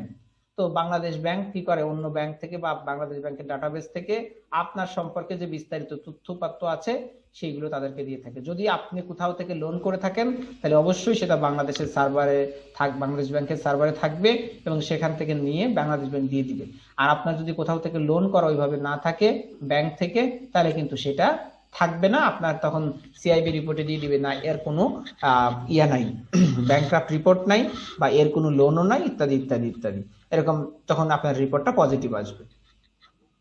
তো ক্রেডিট রিপোর্ট অন বেনিফিশিয়ারি, তারপরে হচ্ছে tin and valid tin certificate, membership certificate from chamber of commerce and ইন্ডাস্ট্রির যে আপনার মেম্বারশিপ কার্ড সেটা আপনাকে দিতে হবে, যেটা আইআরসি খোলার সময় আপনি দিয়েছিলেন। তারপরে income tax paid certificate of previous year, দেখেন এটা কিন্তু একটা নতুন আসছে যেটা আমরা অন্য কোথাও দেই নাই, যে আপনি যে বিদেশ থেকে পণ্য আমদানি করতে চান তাহলে আপনি কি বাংলাদেশের নিয়মিত ট্যাক্স প্রদান করেন? যদি বাংলাদেশ থেকে আপনি আমদানি করতে চান, বিদেশ থেকে কোনো দেশ থেকে নিয়ে আসতে চান পণ্য, আপনি বাংলাদেশি একজন আমদানিকারক, তাহলে কি হবে, আপনাকে ওইটা আপনার বৈধ টাকা আছে কি, আপনি গত বছরে কত টাকা ইনকাম করছেন, আপনার কত টাকা সম্পত্তি আছে বা কত টাকা আছে সেটা আমাদেরকে আগে দেখান। আপনার পক্ষ হয়ে যে আমি বিদেশের আর একটা ব্যক্তিকে নিশ্চয়তা দিব যে আমি তার টাকাটা পরিশোধ করে দিব, তা সেক্ষেত্রে আপনি যদি ব্যক্তি হন, ব্যক্তি হিসাবে ইম্পোর্ট করতে চান, তাহলে আপনার ব্যক্তি ইনকাম ট্যাক্স যে গত বছরে দিয়েছেন সেই ফর্মটা আমাদেরকে দেখান, অথবা আপনি যদি কোম্পানি হিসেবে আনতে চান তাহলে আপনার কোম্পানির গত বছরে যে আয় ইনকাম হয়েছে, ট্যাক্স দিয়েছেন, সেই ট্যাক্স সার্টিফিকেটটা আমাদেরকে দেখান। ক্লিয়ার আছে কিনা? ট্যাক্স সার্টিফিকেটের উপরে আপনার তো টাকা পয়সা কত আছে না আছে এগুলো দেয়াই থাকে, ঠিক আছে? তাহলে এটা কিন্তু তখন আপনাকে ব্যাংক দেখতে চাইবে। তো এভাবে আপনার এগুলো দেখতে চাওয়ার পরে আপনাকে কি করবে, একটা এলসি করার পারমিশন ব্যাংক দিবে। তখন এলসির যে বিভিন্ন পক্ষ আছে, পার্টিস লেটার অফ ক্রেডিট। তো লেটার অফ ক্রেডিটে পার্টি কারা থাকবে? প্রথমে অ্যাপ্লিক্যান্ট যিনি এটার আবেদন করবেন উনি একটা পার্টি, উনি আর কি প্রথমে এটা শুরু করেন। তারপরে বেনিফিশিয়ারি মানে হচ্ছে অ্যাপ্লিক্যান্ট বলতে আসলে আমরা আমদানিকারককে বুঝবো, আর বেনিফিশিয়ারি বলতে আমরা বুঝবো হচ্ছে রপ্তানিকারককে, কারণ যে এই টাকাটা পাবে। ইস্যুইং ব্যাংক, আমদানিকারক যেই ব্যাংকে প্রথম এলসিটা খোলে তাকে বলা হয় ইস্যুইং ব্যাংক, মানে তারাই ইস্যু করে। অ্যাডভাইজিং ব্যাংক মানে হচ্ছে রপ্তানিকারকের দেশের যেই ব্যাংকটা থাকে, হ্যাঁ, যেই ব্যাংক রপ্তানিকারককে নিশ্চয়তা দেয় সেটাকে বলা হয় ইস্যুইং ব্যাংক, অ্যাডভাইজিং ব্যাংক। তারপর অনেক সময় আবার ট্রান্সফারিং ব্যাংক থাকে, যদি অনেক সময় দেখা যায় যে এগুলো মানে ব্যাক টু ব্যাক এলসি হয়, তো দেখা যায় আরেকটা ব্যাংকে আবার এগুলো ইয়ে করা হয়, মানে কিছুটা ট্রান্সফার করা হয় এলসি যে পরিশোধ করার ইয়েটা, তো তখন সেটাকে বলা হয় ট্রান্সফারিং ব্যাংক। যদি আরেকটা ব্যাংক থাকে তাহলে এরকম ট্রান্সফারিং ব্যাংক আসতে পারে, ইফ এনি, যদি প্রয়োজন পড়ে। কনফার্মিং ব্যাংক, এটাও যদি প্রয়োজন পড়ে তাহলে সেইটাও আসতে পারে। তারপরে নমিনেটেড বা নেগোশিয়েটিং ব্যাংক, মানে এই যে বাংলাদেশে আপনার বিদেশের যে আমদানিকারক তার পক্ষ হয়ে বাংলাদেশে একজন নমিনেটেড বা নেগোশিয়েটেড ব্যাংক যার আন্ডার দিয়ে আপনি টাকা পয়সা নিচ্ছেন সেটা। অথবা আমরা বলতে পারি বাংলাদেশ ব্যাংক হতে পারে নেগোশিয়েটিং ব্যাংক, যে বাংলাদেশ ব্যাংকের মাধ্যমে আপনার ওই এনআরবি কমার্শিয়াল ব্যাংকে নিশ্চয়তাটা আসবে, তো সেটা হতে পারে। এগুলো যখন পণ্য মূল্য অনেক বেশি হয় বা অনেক বড় কিছু হয় তখন আসলে এই নেগোশিয়েটিং ব্যাংক ট্যাঙ্কের ব্যাপারগুলো আসে, তাছাড়া মোটামুটি এগুলো আসে না। তারপরে হচ্ছে রিম্বার্সিং ব্যাংক, মানে যেই টাকাটা আর কি ডিসবার্সমেন্ট করবে তাহলে সেই ব্যাংকে বলা হয় রিম্বার্সিং ব্যাংক। তো এই মূলত এই পক্ষগুলা একটা এলসির মধ্যে থাকতে পারে। আচ্ছা, তারপরে আমাদের এলসির প্রকারভেদ, এটা বেশ গুরুত্বপূর্ণ একটা পার্ট। এলসির প্রকারভেদ, এলসি বলতে কি আসলে এক ধরনের এলসি হয়ে থাকে না এলসির মধ্যে আবার বিভিন্ন ধরন আছে বা প্রকার আছে, সেগুলো আমরা একটু দেখি। জানেন যে এলসি আসলে এলসি বলতে শুধু আমরা একটা এলসি কে বুঝবো না, এলসির বিভিন্ন ধরনের প্রকার আছে, যেমন রিকভারেবল এন্ড ইরিকভারেবল এলসি, তারপরে সাইট এন্ড আনসেন্স এলসি, তারপরে confirmed and unconfirmed LC, transferable and non transferable LC, তারপরে ডকুমেন্টারি এন্ড ক্লিন এলসি, তারপরে restricted and open LC, back to back LC, revolving LC, standby letter of credit. এরকম বিভিন্ন ধরনের LC আছে। তো আমরা এখান থেকে কয়েকটা সম্পর্কে একটু আলোচনা করি। প্রথমে দেখেন, আমরা চলে আসছি রিকভারেবল এবং নন রিকভারেবল এলসি কি জিনিস। তো a recoverable letter of credit is uncommon because it can be changed or cancelled by the bank that issued it at any time and any reason. আমরা কিন্তু শুরুতে বলেছিলাম এলসি হচ্ছে একটি অপরিবর্তনযোগ্য নিশ্চয়তা প্রদান করে থাকে, তাই না? এটা পরিবর্তন করা যায় না। এলসি সাধারণত আমরা হলে এটা ক্যান্সেল হবে না এবং আপনি পরিবর্তন করতে পারবেন না এবং টাকা পরিশোধের একদম নিশ্চয়তা পেয়ে যাবেন। এই কথাটা কিন্তু আমরা প্রথমেই আপনাদেরকে বলেছিলাম। কিন্তু আপনাকে দেখতে হবে যে আপনার বায়ারের এলসিটা রিকভারেবল লেটার অফ ক্রেডিট কিনা। সেটা যদি রিকভারেবল লেটার অফ ক্রেডিট হয়ে থাকে তাহলে ওই ব্যাংক কিন্তু ওখানে বলে দিবে যে আমি নির্দিষ্ট কোনো শর্ত সাপেক্ষে এই এলসিটা করছি না। আমি যদি মনে করি কোনো সময় যে কি হবে যে এই এলসিটা আমার যে বায়ার আছে উনি কি করতে আমার গতানুগতিক মনে হচ্ছে না বা ভালো মনে হবে না, তখন কিন্তু আমাদের কোনো সমস্যা হলে আমরা কি করব, এই টাকা পরিশোধের নিশ্চয়তাটা আমরা ক্যান্সেল করে দিব, মানে এলসি আমরা বাতিল করে দিতে পারি। তাহলে সেটা যদি রিকভারেবল এলসি হয় তাহলে কিন্তু ইস্যুইং ব্যাংক, যেই ব্যাংক এটা প্রথমে ইস্যু করেছিল আপনার ওই যে ক্রেতার পক্ষ হয়ে, তাহলে সেই ব্যাংক যদি নির্দিষ্ট কোনো কারণ থাকতে পারে তার এগেইনস্টেও এটা ক্যান্সেল করে দিতে পারে, আবার উইদাউট কোনো কারণেও এটা ক্যান্সেল করে দিতে পারে, এই ক্ষমতা তাদের আছে। ইরিকভারেবল ব্যাংক এলসি কোনটা? Irrecoverable letter of credit cannot be changed or cancelled unless everyone involved agrees. Irrecoverable letters of credit provide more security than recoverable ones. হচ্ছে ইরিকভারেবল এলসি যেটা, এটা যে যতগুলো পক্ষ আছে এই পক্ষের সবার সম্মতি ছাড়া ওই ইস্যুইং ব্যাংক এটা ক্যান্সেল করতে পারে না।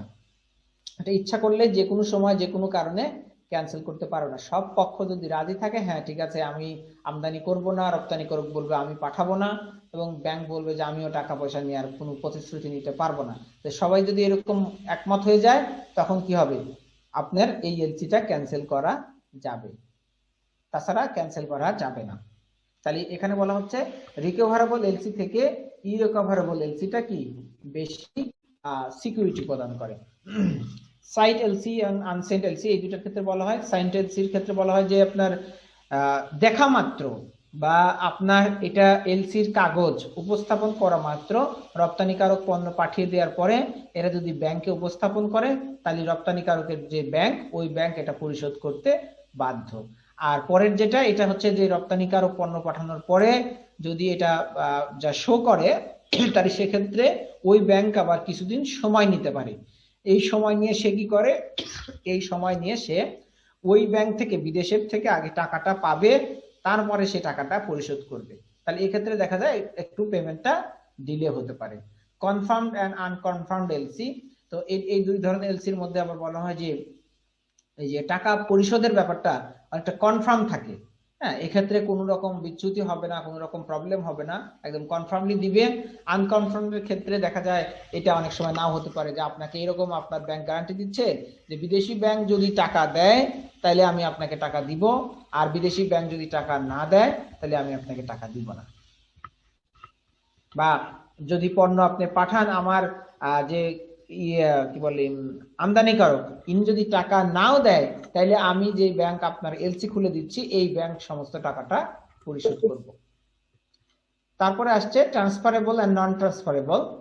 কিছু কিছু এলসি আছে যেগুলো ট্রান্সফার করা যায়, মালিকানা কিছুটা ট্রান্সফার করা যায়। যে হয়তো দেখা যাচ্ছে একজনের এলসি করা আছে একটু বেশি টাকার, তো দেখা যাচ্ছে যে সেই আপনি একটা এলসি দিয়েই অন্য আরেকটা পণ্য অন্য কোনো দেশ থেকে আমদানি করতে পারেন। যে একটা এলসি যদি আপনার খোলা থাকে তো সেই একই এলসি দিয়ে দেখা যায় আপনি অন্য আরেক দেশ থেকেও আরেকটা পণ্য বা সেম দেশ থেকেও আরেকজনের কাছ থেকেও ওই এলসি দিয়েও কি করতে পারেন, আপনি একই সাথে পণ্য নিতে পারেন। আর নন ট্রান্সফারেবল হচ্ছে আপনি যে এলসিটা খুলেছেন যেই পারপাসে যেই দেশের থেকে ওই এলসির ওইটা ছাড়া আপনি অন্য কোনো পণ্য বা অন্য কোনো দেশ থেকে ওই এলসি দিয়ে কোনো পণ্য আনতে পারবেন না। Documentary and clean. ডকুমেন্টারি এলসিটা বোঝাই যাচ্ছে, ডকুমেন্টারিতে যে সমস্ত তথ্য উপাত্ত বা ডকুমেন্টস গুলো একদম ক্লিয়ার কাট আনকাট থাকতে হবে। এরকম যদি ক্লিয়ার কাট বা আনকাট না থাকে তাহলে রপ্তানিকারককেও কিন্তু কোনো টাকা পয়সা দেওয়া হবে না। আবার আমদানিকারকও যদি সমস্ত ক্লিয়ার কাট সবকিছু পরিশোধ না করতে পারে তাহলে কিন্তু তাদের পক্ষ হয়ে ব্যাংক টাকা পরিশোধে মানে নিশ্চয়তা দিবে না। আর ক্লিনের ক্ষেত্রে বলা হচ্ছে এখানে মোটামুটি থাকে, ক্লিন থাকে মোটামুটি আপনার এলসির যে বিষয়গুলা, যে দুই পক্ষের যে কি উদ্দেশ্য, কোন পণ্য নিতে চায়, কত দামের পণ্য নিতে চায়, এখানে মানে এলসির যে পণ্য ডিটেলস এগুলো সম্পর্কে আরো ক্লিয়ার কাট আনকাট অবস্থায় থাকে, যে যাতে করে আপনার ব্যাংকও জানে যে আপনি কি আমদানি করছেন, কত টাকার পণ্য আমদানি করছেন, কত টাকা দিতে হবে, কখন দিতে হবে, টাইমটা, বিশেষ করে এখানে টাইম টেবিলের ব্যাপারটা, যে কত সময় পরে বা কোন তারিখে এটা পেমেন্ট করতে হবে, একদম সবকিছু ক্লিয়ার বলা থাকবে, যে এর মধ্যে কোনো কিছু মানে বাদ থাকবে এমন না। মানে এখানে শর্ত সাপেক্ষগুলা বা বিভিন্ন শর্তগুলা এগুলো একদম ক্লিয়ার থাকবে, ঠিক আছে। এক্ষেত্রে ক্লিন এলসি আমরা বলবো। Restricted and open LC. Restricted বলতে যে এখানে এলসির ক্ষেত্রে বলা হয় যে আপনার ডকুমেন্টস গুলা রেস্ট্রিক্টেড থাকবে, আপনার ভয়েস রেস্ট্রিক্টেড থাকবে, পণ্য রেস্ট্রিক্টেড থাকবে, পরিমাণ নির্দিষ্ট থাকবে। এক্ষেত্রে যদি টাকার পরিমাণ বাড়ানো কমানো যাবে না, একদম ফিক্স থাকবে। তারপরে ওপেন এলসির ক্ষেত্রে এটা একটু বাড়ানো কমানো যায়, যে আপনার এলসি দেখা যাচ্ছে যত টাকার খুলেছিলেন তার থেকে হয়তো পণ্য কম টাকার আনছে, তখন একটু কমাতে পারেন, বা যদি বেশি টাকার আনেন তখন আবার তাদের রিকোয়েস্ট করে বা কোনো সিস্টেম আছে অ্যাপ্লাই করে আপনি সেটা বাড়িয়ে নিতে পারেন। Back to back LC. Back to back LC করা হয় কেন, যে এলসি কোথায়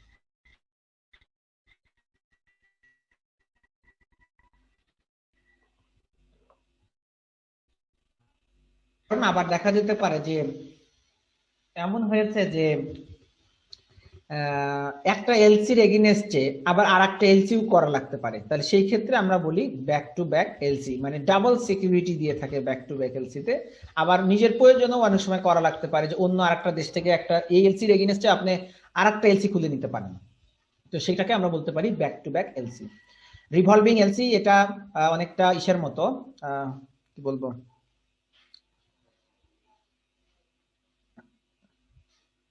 এটা কি বলবো এখন তো মনেই পড়ছে না। আচ্ছা, এটা আমরা পরে আলোচনা করছি।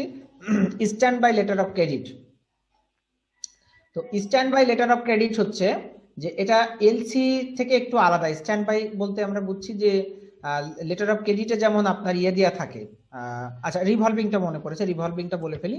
রিভলভিংটা হচ্ছে যে আপনি এলসি একটা খুলেছেন, তো এলসির টাকাটা আপনি কি করতে পারেন, মানে ব্যাংক কিছুদিন সময় নিয়ে আপনাকে পরিশোধ করতে পারে। সেক্ষেত্রে দেখা যায় আমদানিকারক যে টাকাটা ব্যাংকের কাছ থেকে পেয়েছে এটা কিছুদিন ঋণ হিসাবে ব্যবহার করতে পারে, যে আমি পণ্যটা পাওয়ার পরেও একটা নির্দিষ্ট সময় থাকতে পারে 30 দিনের মতো, 25 থেকে 30 দিন। এই 30 দিন সময়টা উনি পান, যে এই 30 দিন পরে টাকাটা পরিশোধ করলেও রপ্তানিকারকের সঙ্গে ওভাবেই চুক্তি করা থাকে যে টাকাটা কত দিনের মধ্যে পরিশোধ করবে। সেক্ষেত্রে দেখা যায় 30 দিন সময় পেয়ে থাকে, সেইটা ওই 30 দিনের ওই টাকাটা তিনি তার ক্রেডিট হিসাবে ব্যবহার করতে পারেন। এই জন্য এটাকে বলা হয় রিভলভিং এলসি। আর স্ট্যান্ড বাই এলসির ক্ষেত্রে বলা হয় যে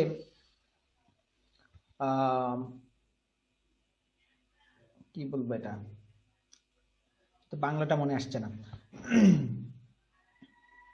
যে এটাও আপনার এই আমদানিকারকের পক্ষ হয়ে ব্যাংক আপনার রপ্তানিকারককে দিবে, আপনার নিশ্চয়তা দিবে।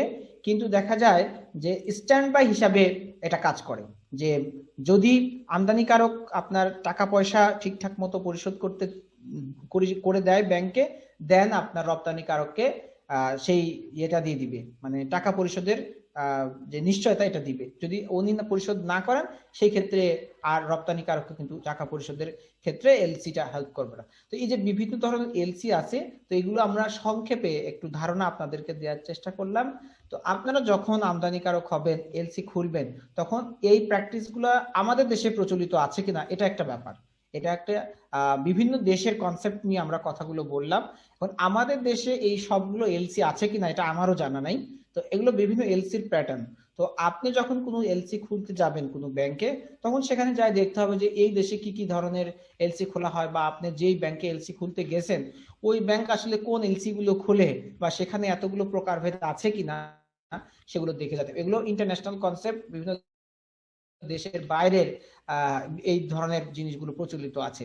এখন আমাদের দেশে এলসি বলতে কি শুধু একটাই বোঝাবে না, এরকম বিভিন্ন ধরনের প্রকারভেদ আছে, সেটা কিন্তু আমাদের দেশের ব্যাংকে যে আপনাকে এটা নিশ্চিত করতে হবে। তো আপনি আমদানিকারক যখন হবেন তখন কি চাবেন, যে আপনার কোন এলসিটা খুললে আপনার দিক থেকে কি হবে, সেফ থাকবেন, আপনার দিক থেকে ভালো নিশ্চয়তা পাবেন, বিভিন্ন সুযোগ সুবিধা পাবেন, তখন আপনি সেই এলসিটা খোলার চেষ্টা করবেন। আবার আপনার যে রপ্তানিকারক উনিও চেষ্টা করবে কি, যে উনার দিক থেকে যে এলসিটা খুললে কি হবে, বেশি সুবিধাজনক হবে, বা যেটা খুললে উনি নিশ্চয়তা বেশি পাবেন, ওনার টাকা পাওয়ার ক্ষেত্রে কোনো ধরনের কোনো ঝুঁকি ক্রিয়েট হবে না, ওই এলসিটা যখন তখন ওই ব্যাংক বাতিল করতে পারবে না। যেমন ধরেন যে এখানে আমরা যে বলেছিলাম যে রিকভারেবল এলসি, তাহলে রিকভারেবল এলসি যদি আপনার বায়ার আপনার জন্য পরিশোধের জন্য করে থাকে, তাহলে কি হবে, যখন তখন তো আপনি হয়তো সব পণ্য টণ্য রেডি করে সব পাঠানোর জন্য রেডি হয়ে গেছেন, তখন ওই এলসি বাতিল হয়ে গেল, তখন আপনার কি হবে, তখন তো আপনি পণ্যটা আর পাঠাতেও পাচ্ছেন না, বা নিশ্চয়তাও পাচ্ছেন না, আপনার পণ্য পাঠালে টাকা পাবেন কিনা তার তো গ্যারান্টি নাই, অলরেডি আপনি তো সব পণ্য কি তৈরি করে ফেলেছেন, তখন আপনার কি হবে।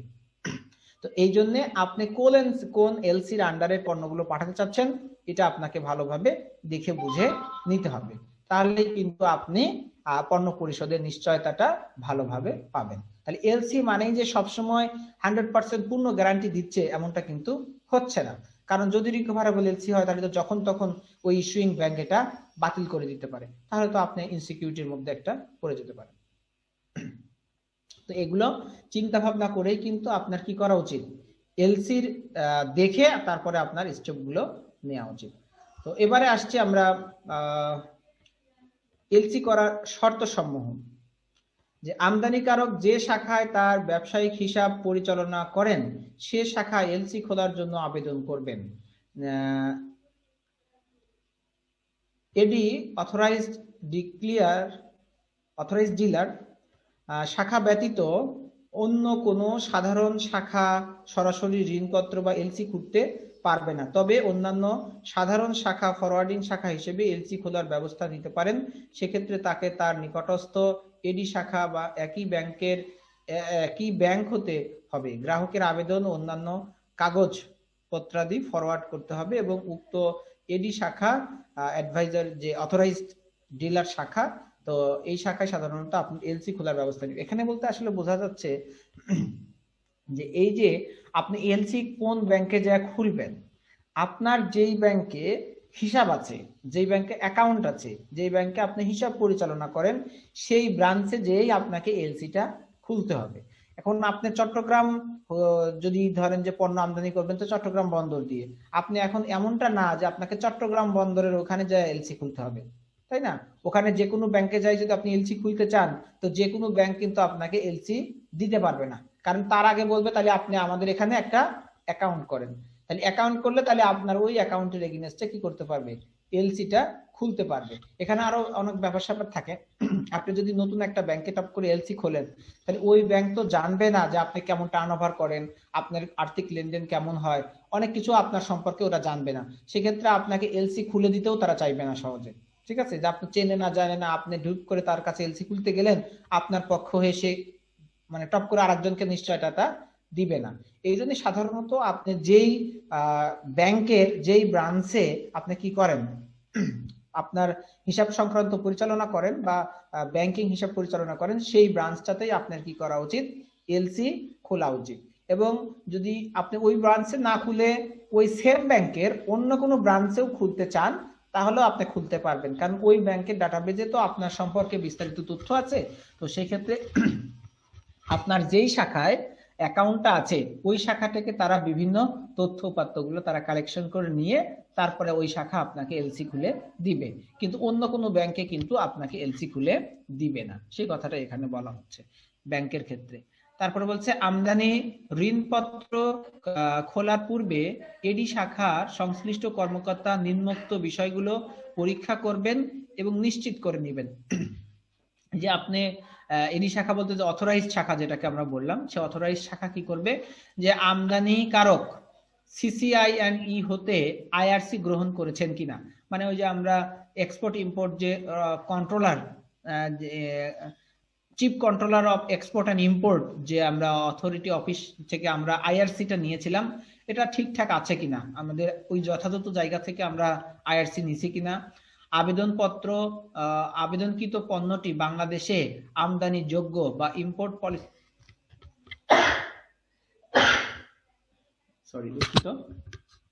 যে আপনি যেই পণ্যটা বিদেশ থেকে আমদানি করতে চাচ্ছেন ওই পণ্যটা কি বাংলাদেশে আমদানি করা বৈধ কিনা বা আমদানি করার যোগ্যতা ওই পণ্যের আছে কিনা বা ওই পণ্যটা নরমালি আমদানি করার পারমিশন আছে কিনা, এটা ব্যাংক দেখবে।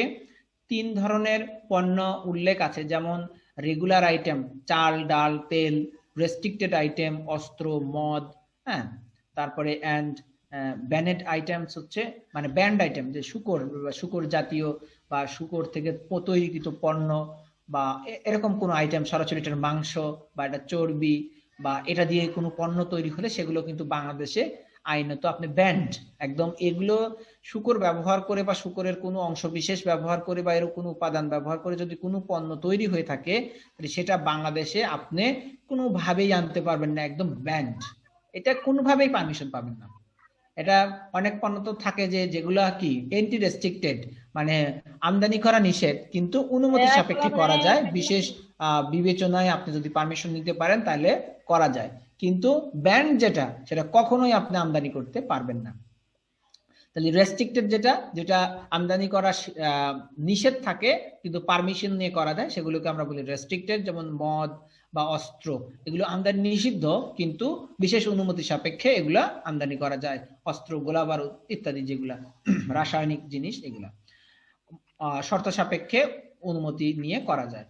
আর রেগুলার আইটেম যেমন চাল, ডাল, তেল ইত্যাদি ইত্যাদি যেগুলো বাংলাদেশ নরমালি বিদেশ থেকে আমদানি করে থাকে, এগুলো সবসময় আপনি সাধারণত আমদানি করতে পারেন। তো এই কোন ক্যাটাগরির মধ্যে আপনি পণ্য এলসি করতে আসছেন সেটা দেখবে।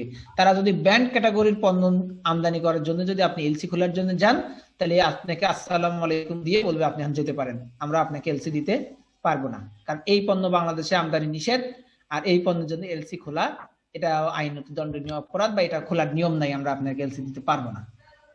আপনার যদি রেস্ট্রিক্টেড পণ্য আনতে চান, তাহলে ব্যাংক বলবে ঠিক আছে, যদি রেস্ট্রিক্টেড পণ্য আপনি নিতে চান তাহলে কি করেন, আপনি এটার যে আমদানি করতে পারবেন এর অনুমতি পত্রটা আমাদেরকে দেখান। যদি অনুমতি পত্র থাকে তাহলে রেস্ট্রিক্টেড পণ্য আনার ক্ষেত্রে আপনাকে এলসি খুলে দিবে, আর রেগুলার পণ্যের ক্ষেত্রে তো কোনো ধরনের সমস্যাই নেই, আপনাকে এলসি দিবেই। তো দেখেন এই কথাগুলোই পরবর্তীতে আরো বলা আছে যে প্রথমোক্ত পণ্য যে কেউ আমদানি করতে পারে, দ্বিতীয়টি নিয়ন্ত্রিত সংস্থা যেমন সেনাবাহিনী কর্তৃক বিশেষ অনুমতি সাপেক্ষে আমদানিযোগ্য রেস্ট্রিক্টেড পণ্যটা, এবং শেষোক্তটি কখনো আমদানিযোগ্য নয়, তাই সংশ্লিষ্ট কর্মকর্তা যাচাই করে দেখবেন যে পণ্যটি এ দেশে আমদানিযোগ্য কিনা।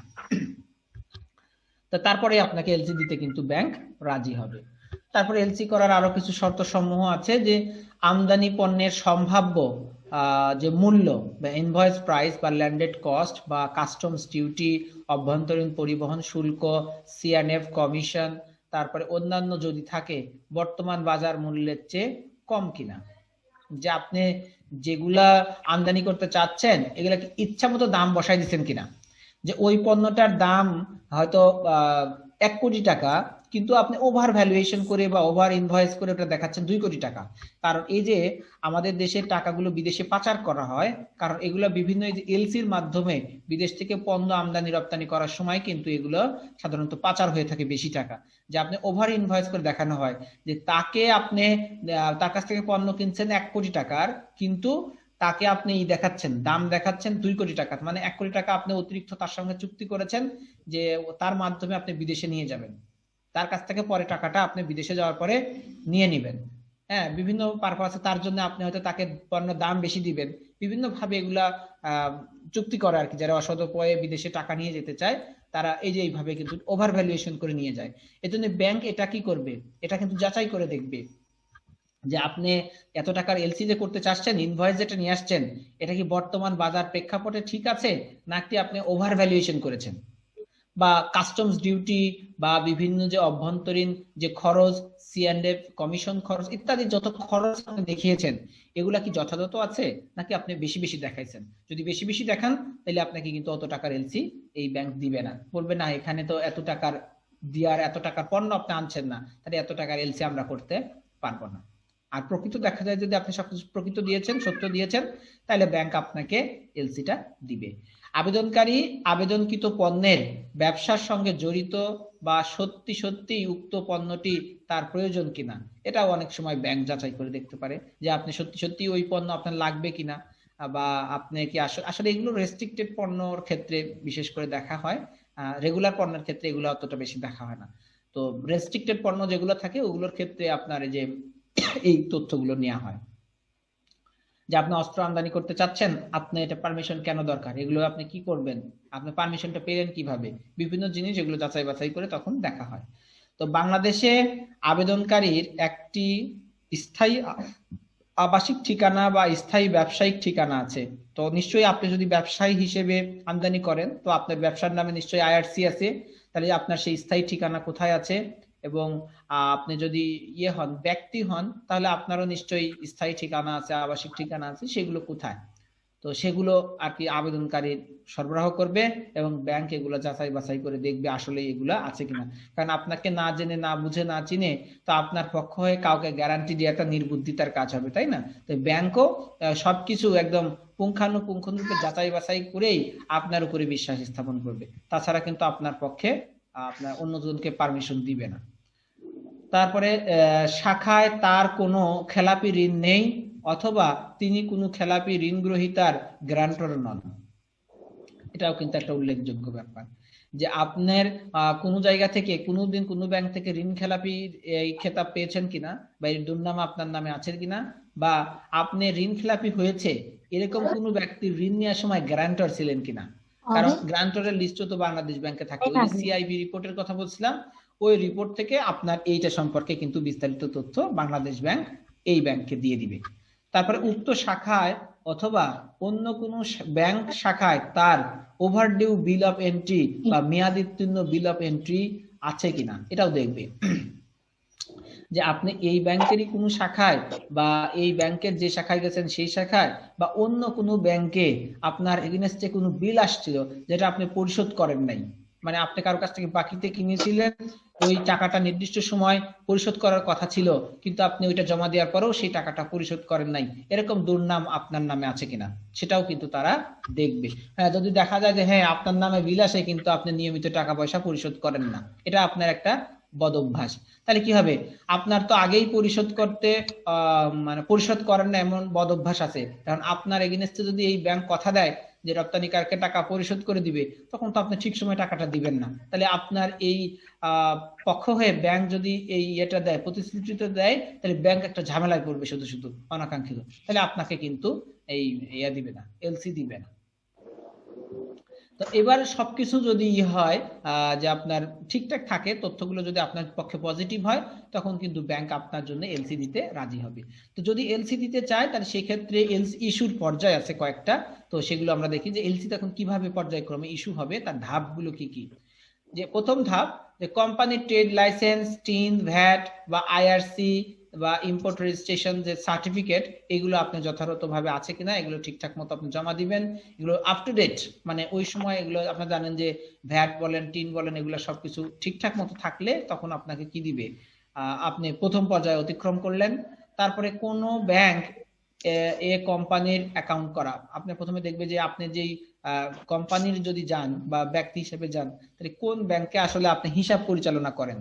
তো সেটা কি আপনি যেই ব্যাংকে এলসি খুলতে গেছেন এই ব্যাংকেরই কোন শাখাতে খুলেছেন এটা দেখতে পারে, বা আপনি যদি সেই শাখাতেই যান তাহলে তো তারা জানবেই যে আপনি তাদের কাস্টমার। তাহলে দ্বিতীয় ধাপও আপনি উতরে গেলেন।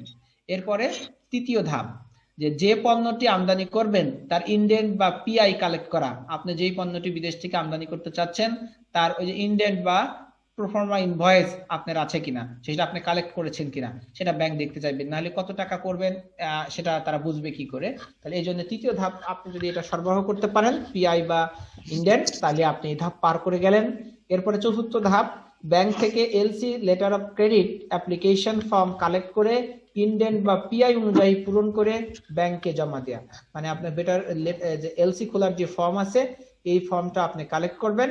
কালেক্ট করার পরে আপনার যে ইন্ডেন্ট বা পিআই তে যে মূল্য আছে, যে তথ্য উপাত্তগুলো আছে, কারণ পিআই তে আপনি কোন দেশে পাঠাবেন, কোন দেশের ব্যাংকে পাঠাবেন, ওই দেশের কোন কাস্টমার এটা পাবে, এই সব তথ্য তো ওখানে থাকে।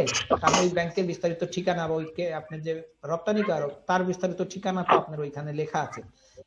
তো ওইখানে যা যা আছে সব তথ্য উপাত্ত দিয়ে আপনি লেটার অফ ক্রেডিটের ফর্মটা পূরণ করবেন। তারপরে আপনার তথ্যগুলো তো আপনি জানেনই, এগুলো তো দিবেনই। তারপরে পর্যায় 5, এলসি মার্জিন জমা দেয়া। প্রথম দিকে ব্যাংকে পুরো টাকাটাই জমা দিতে হবে। ধরা যাক এলসি ভ্যালু $20,000, ব্যাংকে আপনাকে 17 লাখ টাকা জমা দিতে হবে। তবে আস্তে আস্তে ব্যাংকের সাথে ব্যবসা বাড়লে তখন 10 to 20% মার্জিন দিয়ে এলসি খুলতে পারবেন। টাকার সাথে অন্যান্য কিছু ডকুমেন্টও দিতে হবে। এখানে বলছে যদি আপনার এলসির ভ্যালু, এখানে একটা নির্দিষ্ট আছে যে কত টাকার এলসি খুললে আপনাকে কত টাকা জমা দিতে হবে। দেখেন যে $20,000 যদি আপনি একটা এলসি খুলতে চান, তাহলে 20,000 যে ডলার, তো এই $20,000 কত টাকা হয়। তো এখানে একটা সার্টেন পার্সেন্টেজ দিয়ে আমরা করেছি, এটা 82 বা 83 বা 80 এরকম বা 84 টাকার একটা ডলারের দাম দিয়ে আমরা তখন করেছি যে আপনি যখন এলসি খুলবেন তখন পুরো টাকাটা আপনাকে কি করতে হবে, ব্যাংকে জমা দিতে হবে। যত টাকা এলসি খুলবেন তত টাকা আপনাকে ব্যাংকে জমা দিতে হবে। তাহলে আজ আপনি জমা দিয়ে দিলেন, 17 লাখ টাকা হয় বাংলাদেশি টাকা, 17 লাখ টাকা আপনি জমা দিয়ে দিলেন। আর এভাবে যদি রেগুলার বেসিসে আপনি ওই ব্যাংকের সাথে এলসি খুলে এরকম বৈদেশিক লেনদেন পরিচালনা করেন, তাহলে তখন কিন্তু আপনাকে এই পুরো টাকাটা একবারে দিতে হয় না। তখন দেখা যায় যে 10 to 20% টাকা যদি আপনি জমা দেন তাহলেই আপনার পক্ষে হয়ে ব্যাংক কিন্তু গ্যারান্টিটা দিবে, কিন্তু ফার্স্ট টাইমে আপনাকে দেখা যাচ্ছে পুরো টাকাটাই জমা রাখতে হচ্ছে। টাকার সাথে অন্যান্য কিছু ডকুমেন্টও দিতে হবে, যে ডকুমেন্টগুলো তা ব্যাংক চাইবে সেগুলো আপনার জমা দিতে হবে। সেই ডকুমেন্টগুলোর মধ্যে যেমন রয়েছে আপনার কোম্পানির সব কাগজ, trade licence, tin, VAT, IRC, মানে কোম্পানি হলে কোম্পানির, ব্যক্তিগত হলে ব্যক্তিগত জিনিসগুলো দিতে হবে। ইনডেন্ট, পিআই এর 3-4টি ফটোকপি, মানে ওই যে প্রোফর্মা ইনভয়েস যেটা থাকে, এই প্রোফর্মা ইনভয়েসের 3-4 কপি ফটোকপি আপনাকে দিতে হবে। সাপ্লায়ার কোম্পানির ব্যাংক ক্রেডিট রিপোর্ট, এই যে সাপ্লায়ার যিনি থাকবেন মানে রপ্তানিকারক যিনি থাকবেন, তো সাপ্লায়ারেরও কি থাকবে যে ব্যাংক ক্রেডিট রিপোর্ট সম্পর্কেও আপনার একটা তথ্যপত্র তার কাছ থেকে নিয়ে আপনাকে ব্যাংকে জমা দিতে হবে। তারপরে হচ্ছে ইন্স্যুরেন্স কভার নোট, যে কোনো ইন্স্যুরেন্স কোম্পানিতে ইনডেন্ট দেখিয়ে ফি দিয়ে এটা নিতে হবে, মানে ইনডেন্ট হোক বা প্রোফর্মা ইনভয়েস হোক, যেটাই হোক আপনাকে কিন্তু এটা যে পণ্যটা আপনি আনতে চাচ্ছেন ওই পণ্যটার এগেইনস্টে আপনাকে একটা ইন্স্যুরেন্স করতে হবে, কারণ ইন্স্যুরেন্স না করলে যে আপনার ক্ষতিগ্রস্ত যদি হন তাহলে সেক্ষেত্রে ক্ষতিপূরণটা কে দিবে। তাহলে এই জন্য আপনাকে ইন্স্যুরেন্সের কাগজ আপনাকে দিতে হবে যে আপনি যেই পণ্যগুলো আনতে চাচ্ছেন তার যথাযথ ইন্স্যুরেন্স করা আছে। এরপর ব্যাংক আপনাকে এলসির একটা কপি দিবে, মানে সমস্ত কিছু ডকুমেন্ট দিয়ে দিলেন। তো তারপরে কি হবে, ব্যাংক কিন্তু আপনাকে এলসির যে ডকুমেন্ট সেটা আপনাকে দিয়ে দিবে, অরিজিনালটা পাঠিয়ে দেবে বিদেশের সাপ্লায়ারের কাছে, মানে আপনি যেই রপ্তানিকারক যার কাছ থেকে আপনি পণ্য আনতে চাচ্ছেন তো তাকে ইয়ে দিবে আর কি। তো ঠিক আছে, আমাদের সালমা আপু মনে হয় কিছু বলতে চাচ্ছেন, তো বলতে পারেন। আপু ধন্যবাদ ম্যাম। হ্যাঁ, সকালে আপনি আমাকে খুঁজছিলেন, আসলে এখানে আমাদের সম্মেলনে একটা মিটিং হচ্ছে, যে কারণে এখানে 45 জনের মতো উদ্যোক্তা আমার চলে আসছেন অলরেডি। তো যে কারণে কথা বলতে পারেন, ইস্টাফ মনে আমাকে খুঁজছিল। আসলে যেটা হচ্ছে যে আমাদের এই মাসে এই মাসে আমাদের একটা প্রোগ্রাম হওয়ার প্ল্যান হচ্ছে, এটা আগে হওয়ার কথা ছিল। তো সবার আগে আপনাকে ইনভাইট করে রাখছি, আশা করি আপনি আমার সাথে যুক্ত থাকবেন, আমি আপনার সাথে আবারও কন্ট্যাক্ট করে নিব ডেট জানিয়ে। আর ইস্টার তুমি আমাকে মনে হয় খুঁজছিলা, আমি এখানেই ছিলাম, আমি জাস্ট কথা বলতে পারছিলাম না, মিটিংটা চলছিল। জি আপু, আমরা শুনেছিলাম ওই ফয়সাল ভাই আমাদেরকে জানিয়েছিলেন যে আপনি ব্যস্ত আছেন। হ্যাঁ সেটাই।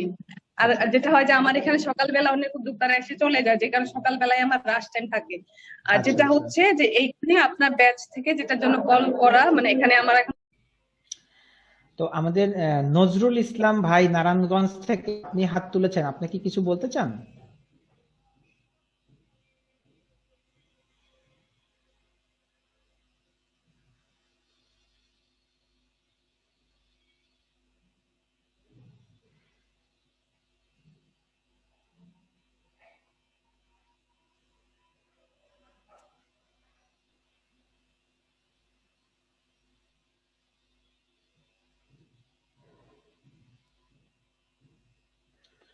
ওকে, মনে হয় এমনিতেই তুলেছিলেন। তো ঠিক আছে, আমরা আমাদের আলোচনায় ফিরে যাচ্ছি। যে কোম্পানির ইন্স্যুরেন্স কাভারেজ যে নোটটা সেটা আপনি জমা দিলেন, তারপরে ব্যাংক কিন্তু আপনাকে এলসির একটা কপি দিয়ে দিল, সে অরিজিনালটা কিন্তু সে বিদেশে আপনার রপ্তানিকারকের যে ব্যাংকের কথা আপনি বলেছিলেন সেই ব্যাংকে দিয়ে দিবে। তো দেন এখন আমরা চলে যাচ্ছি যে একটি ঋণপত্র শুরু থেকে নিষ্পন্ন হওয়া পর্যন্ত যে বিভিন্ন পদক্ষেপগুলো থাকে সেগুলো সম্পর্কে আমরা একটু এক ঝলকে দেখে ফেলি। যে ব্যাংক কর্তৃক ঋণপত্র খোলার আগে থেকেই এর কার্যক্রম শুরু হয়, যেমন একজন আমদানিকারককে সর্বাগ্রে যে সিসিআই এন্ড ই থেকে আইআরসি গ্রহণ করতে হয়। এর পরবর্তী পদক্ষেপ সমূহ নিম্নরূপ: যে চুক্তিনামা সম্পূর্ণ, ঋণপত্র খোলার আগে ক্রেতা এবং বিক্রেতার মধ্যে একটি চুক্তিনামা সম্পূর্ণ হয়। চুক্তিপত্রে মালামালের বিবরণ, জাহাজীকরণ শর্ত, অর্থ পরিশোধ পদ্ধতি, জাহাজীকরণের তারিখ, তারপরে ইত্যাদি উল্লেখ থাকে বিষয় সম্পর্কে। তারপরে আছে যে আপনার আবেদন, যে চুক্তিপত্র সম্পূর্ণ হওয়ার পর পণ্যের ক্রেতা তার ব্যাংকে ঋণপত্র খোলার জন্য আবেদন করবেন। এ পর্যায়ে ব্যাংকার গ্রাহক সম্পর্কের ভিত্তিতে মার্জিন নির্ধারিত হয়, জামানত গ্রহণ করা হয়। এছাড়া ব্যাংক তাদের প্রয়োজনীয় কমিশন ও চার্জ গ্রহণের হিসাব থেকে আদায় করে নেন। অন্যান্য চার্জ আদায় সহ প্রয়োজনীয় দলিলাদি স্বাক্ষরপূর্বক গ্রাহক ব্যাংকে জমা দিয়ে থাকেন টাকা। তারপরে ফর্ম সরবরাহ সবকিছু বুঝে পাওয়ার পরে, টাকা পয়সা পাওয়ার পরেই কিন্তু ব্যাংক গ্রাহকের অনুকূলে রেজিস্টার নথিতে এলসি অ্যাপ্লিকেশন ফর্ম, যেমন এলসিএফ, আইএমএফ ফর্ম ইস্যু করে। তারপরে হচ্ছে গ্রাহক উক্ত ফর্ম সমূহ পূরণ ও স্বাক্ষর বা সিল বিভিন্ন জিনিস যেগুলো তার হলে এগুলো পূরণ করার পরে ব্যাংকে এগুলো আবার ফেরত দিতে আসে, মানে পূরণ করে তো জমা দিতে হয় আর কি। এরপর এলসি ইস্যু করা হয়। এরপর এলসি ইস্যুকারী ব্যাংক কর্তৃক ঋণপত্র ইস্যু করা হয়। ইউসিপি এবং বাংলাদেশ ব্যাংকের নির্দেশনার আলোকে ঋণপত্রের শর্ত আরোপ করা হয়। ইস্যুকারী ব্যাংক সাধারণত সুইফট যোগে এই এলসি তাদের বিদেশি প্রতিনিধি ব্যাংকের নিকট প্রেরণ করেন। বিদেশি এই ব্যাংকে অ্যাডভার্টাইজিং ব্যাংক হিসাবে বলা হয়। তারপরে হচ্ছে এলসি অ্যাডভাইজার থাকতে পারে, যে ইস্যুকারী ব্যাংক থেকে গৃহীত ঋণপত্র অ্যাডভাইজিং ব্যাংক রপ্তানিকারক অ্যাডভাইস করে বা যেটা রপ্তানিকারক বলে দিবে সেই ব্যাংকে আর কি দিয়ে দিবে।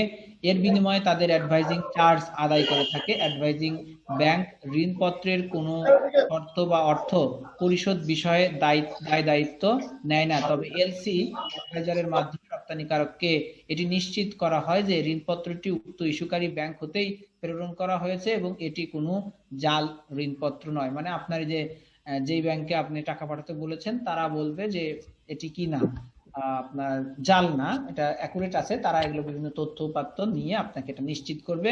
তারপর ডকুমেন্ট প্রস্তুত।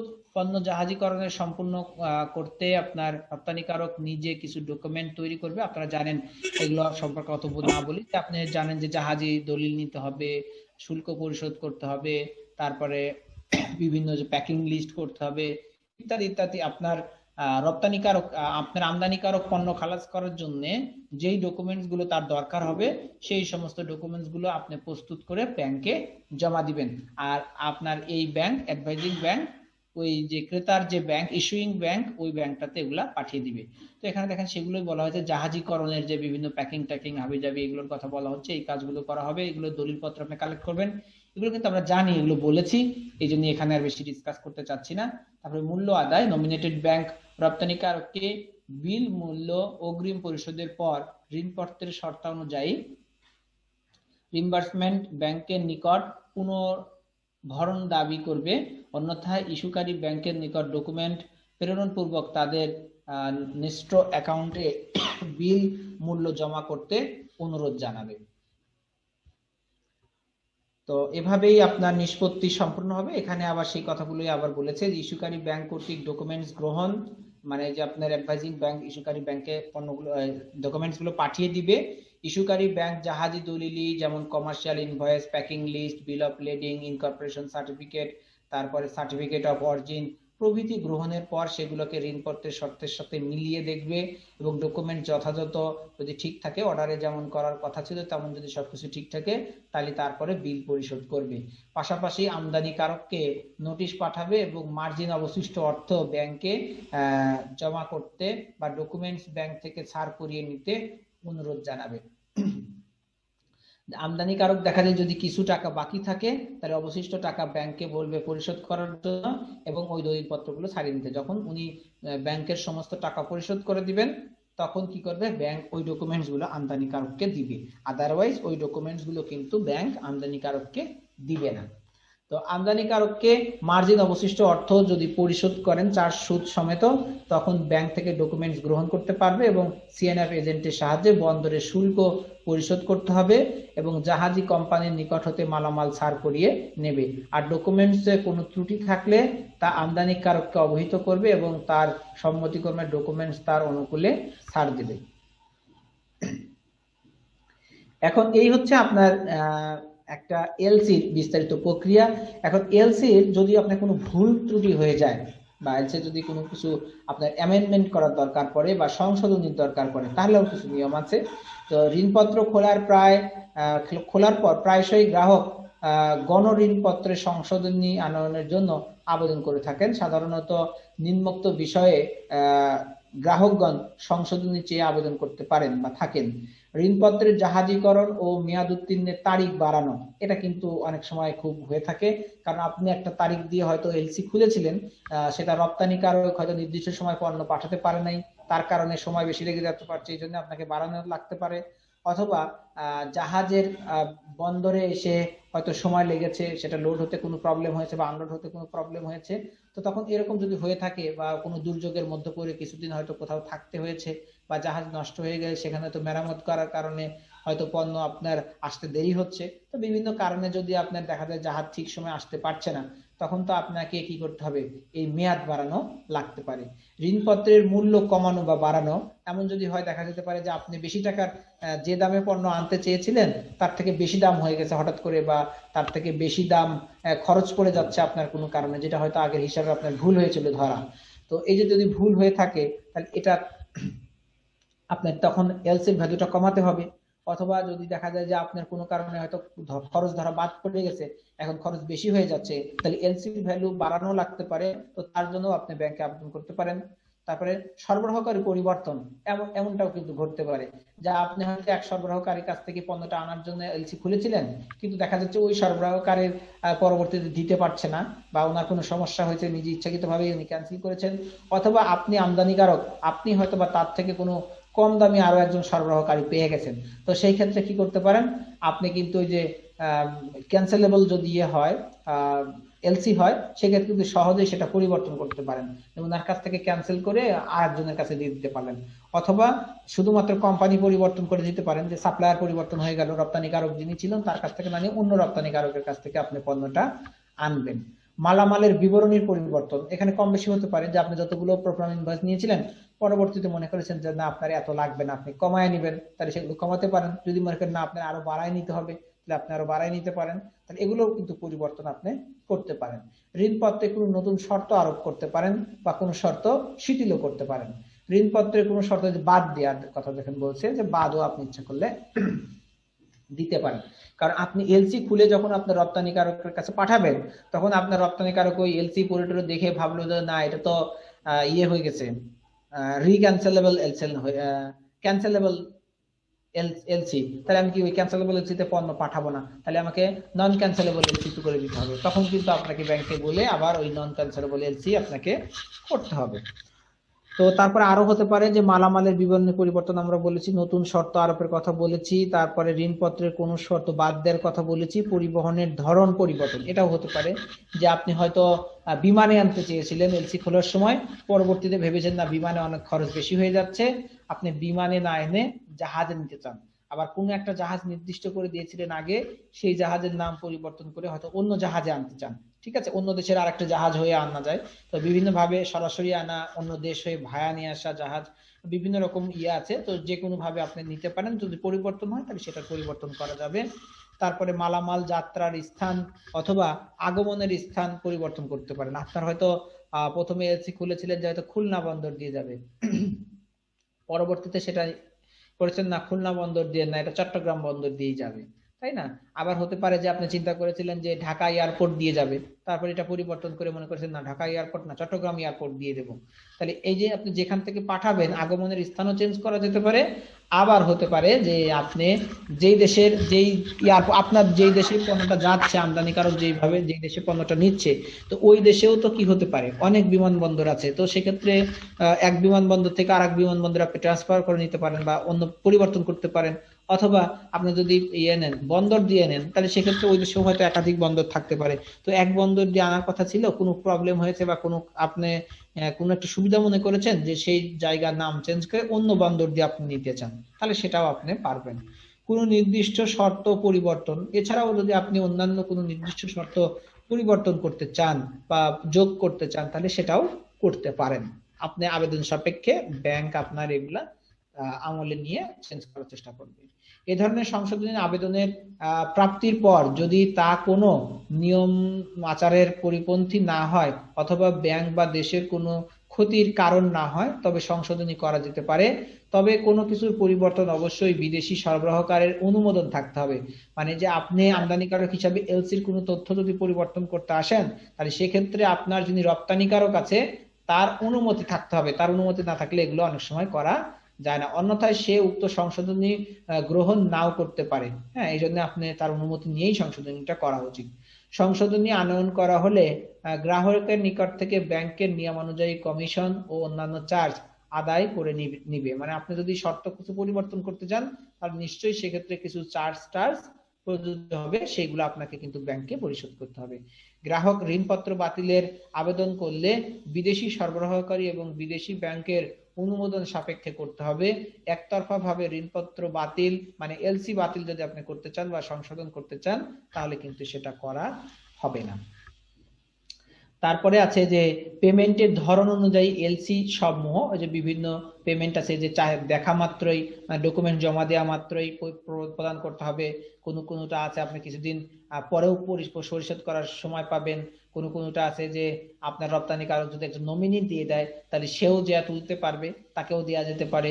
সে যদি আবার পার্সিয়াল কারোর সঙ্গে শেয়ার করতে চায় সেগুলোও করা যায়। এরকম বিভিন্ন ধরনের দেখেন এখানে কথা বলা হয়েছে যে যেসব ঋণপত্রের বিপরীতে বেনিফিশিয়ারি কর্তৃক সমস্ত শর্তাদি পরিপালন পূর্বক যথাযথভাবে ডকুমেন্টস উপস্থাপিত বা কমপ্লেইন প্রেজেন্টেশনের হওয়া মাত্র বিল মূল্য পরিশোধ করা হয় তাকে অ্যাভেলেবল বাই সাইট এলসি বলা হয়। সচরাচর নমিনেটেড ব্যাংক বা নেগোসিয়েটেড ব্যাংকের নিকট কনফার্মিং ডকুমেন্টস বা পরিচালিত ডকুমেন্টস দৃশ্যমান হওয়া মাত্র রিম্বার্সিং ব্যাংকের সাথে পরিচালিত ইস্যুইং ব্যাংক এর হিসাব ডেবিট করতে বা বিল মূল্য পরিশোধ করা এই শর্তটির প্রধান বৈশিষ্ট্য। এরকম বিভিন্ন যে পেমেন্টের ধরন থাকে যে এলসিতে উল্লেখ থাকবে সেই অনুযায়ী আপনাকে এটা পরিশোধ করতে হবে।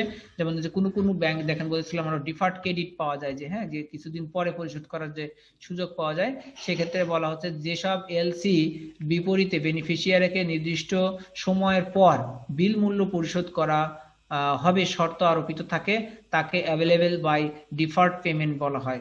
উদাহরণস্বরূপ বলা যায় যে এলসিতে যদি শর্ত থাকে যে ডকুমেন্টস উপস্থাপনের 90 দিন পর অথবা বিল অফ লেডিং এর তারিখ থেকে অর্থাৎ মালামাল জাহাজীকরণের তারিখ থেকে 180 দিন পর বিল মূল্য পরিশোধ করা হবে, এটি একটি ডিফার্ড পেমেন্ট এলসি। তবে শর্ত থাকে যে ডকুমেন্ট উপস্থাপনা অবশ্যই পরিপালন কৃত বা কমপ্লাইং প্রেজেন্টেশন হতে হবে। মানে এই যে ডিফার্ড ক্রেডিট সিস্টেম এলসিতে যেটা থাকে এটা হচ্ছে যে আপনি ওই আপনার রপ্তানিকারক জাহাজে পণ্য মাল যে তারিখ থেকে দিয়ে দিবে তার থেকে 180 দিন পরে বিল পরিশোধ করবেন, এই মর্মে আগেই এলসিতে উল্লেখ থাকে। মানে আপনি আগেই আপনার যে রপ্তানিকারক তার সঙ্গে কিন্তু কথা বলে এগুলো আগেই ক্লিয়ার করে রাখে, তারপরেই এই এলসিটা খোলা হয়। উনি আগেই রাজি থাকেন যে হ্যাঁ পণ্য পাঠানোর পর থেকে 180 দিন পরে বিল নেবেন, অথবা এমন থাকতে পারে যে 90 দিন পরে বিল নেবেন, যে আপনি ডকুমেন্টস গুলো তাকে পাঠানোর পরে 90 দিন পরে মানে 3 মাস পরে আপনার বিলটা দিয়ে দিবে। তো এরকম পেমেন্টের ধরনও কিন্তু কোনো এলসিতে থাকে। তারপরে যে আরো আছে যে বিশেষ উল্লেখ্য যে ডিফার্ড পেমেন্ট এলসিতে বেনিফিশিয়ারি কর্তৃক কোনো ড্রাফট প্রস্তুতের প্রয়োজন হয় না, অ্যাভেলেবল বাই দ্য অ্যাকসেপ্টেন্স। এই ধরনের শর্ত সম্বলিত এলসির বিপরীতে বেনিফিশিয়ারি নেগোসিয়েটেড ব্যাংক বা নমিনেটেড ব্যাংকের উপর ড্রকৃত ড্রাফট আনসেন্স তৈরি করে থাকে। এলসিতে উল্লেখিত শর্তানুযায়ী ভবিষ্যতে কোন তারিখে বিল পরিশোধের জন্য অ্যাকসেপ্টেন্স প্রদান করা হয়, এক্ষেত্রে নমিনেটেড ব্যাংক সরবরাহকারীকে অ্যাকসেপ্টেন্স প্রদান করে থাকে বলে তাকে অ্যাকসেপ্টিং ব্যাংক ও বলা হয়। ইউজেন্স ড্রাফটগুলো সাধারণত 30, 60, 90, 120 বা 180 দিন মেয়াদি হয়ে থাকে। আমাদের দেশে বিটিবি এলসি এর বিপরীতে এটির ব্যবহার হয়ে থাকে। মানে বাংলাদেশে ওই যে ক্রেডিট সিস্টেম একটা আছে বিটিবি এলসি, বাংলাদেশে এই ধরনের এলসির নাম হচ্ছে বিটিবি এলসি। তো এই বিটিবি এলসি যদি আপনি করেন তাহলে কিন্তু আপনিও বিদেশ থেকে যদি কারো কাছ থেকে এরকম শর্ত আরোপ দিয়ে পণ্য কিনতে চান তাহলে কিন্তু সেটা কিনা যেতে পারে। তারপরে ব্যাক টু ব্যাক এলসি সম্পর্কে এখানে আছে। আমাদের দুইটা আছে, স্লাইড আছে, আমি এটা শেষ করে একটু বিরতি নিতে চাই। যেহেতু আমরা প্রতিদিনই একটা বিরতি নিয়ে অভ্যস্ত, আপনারা জানি একটু বোর ফিল করছেন হয়তো, লং টার্ম আমরা 2 ঘন্টার উপরে ক্লাস নিয়ে ফেলেছি, তো আমরা একটু বিরতি নিব আর জাস্ট এই স্লাইডটা বাদে আর একটা স্লাইড আছে সেটা শেষ করি। ব্যাক টু ব্যাক এলসি যেটা, যে যখন কোনো একটি মাস্টার এলসি কে ভিত্তি করে তার বিপরীতে নতুন কোনো এলসি ইস্যু করা হয়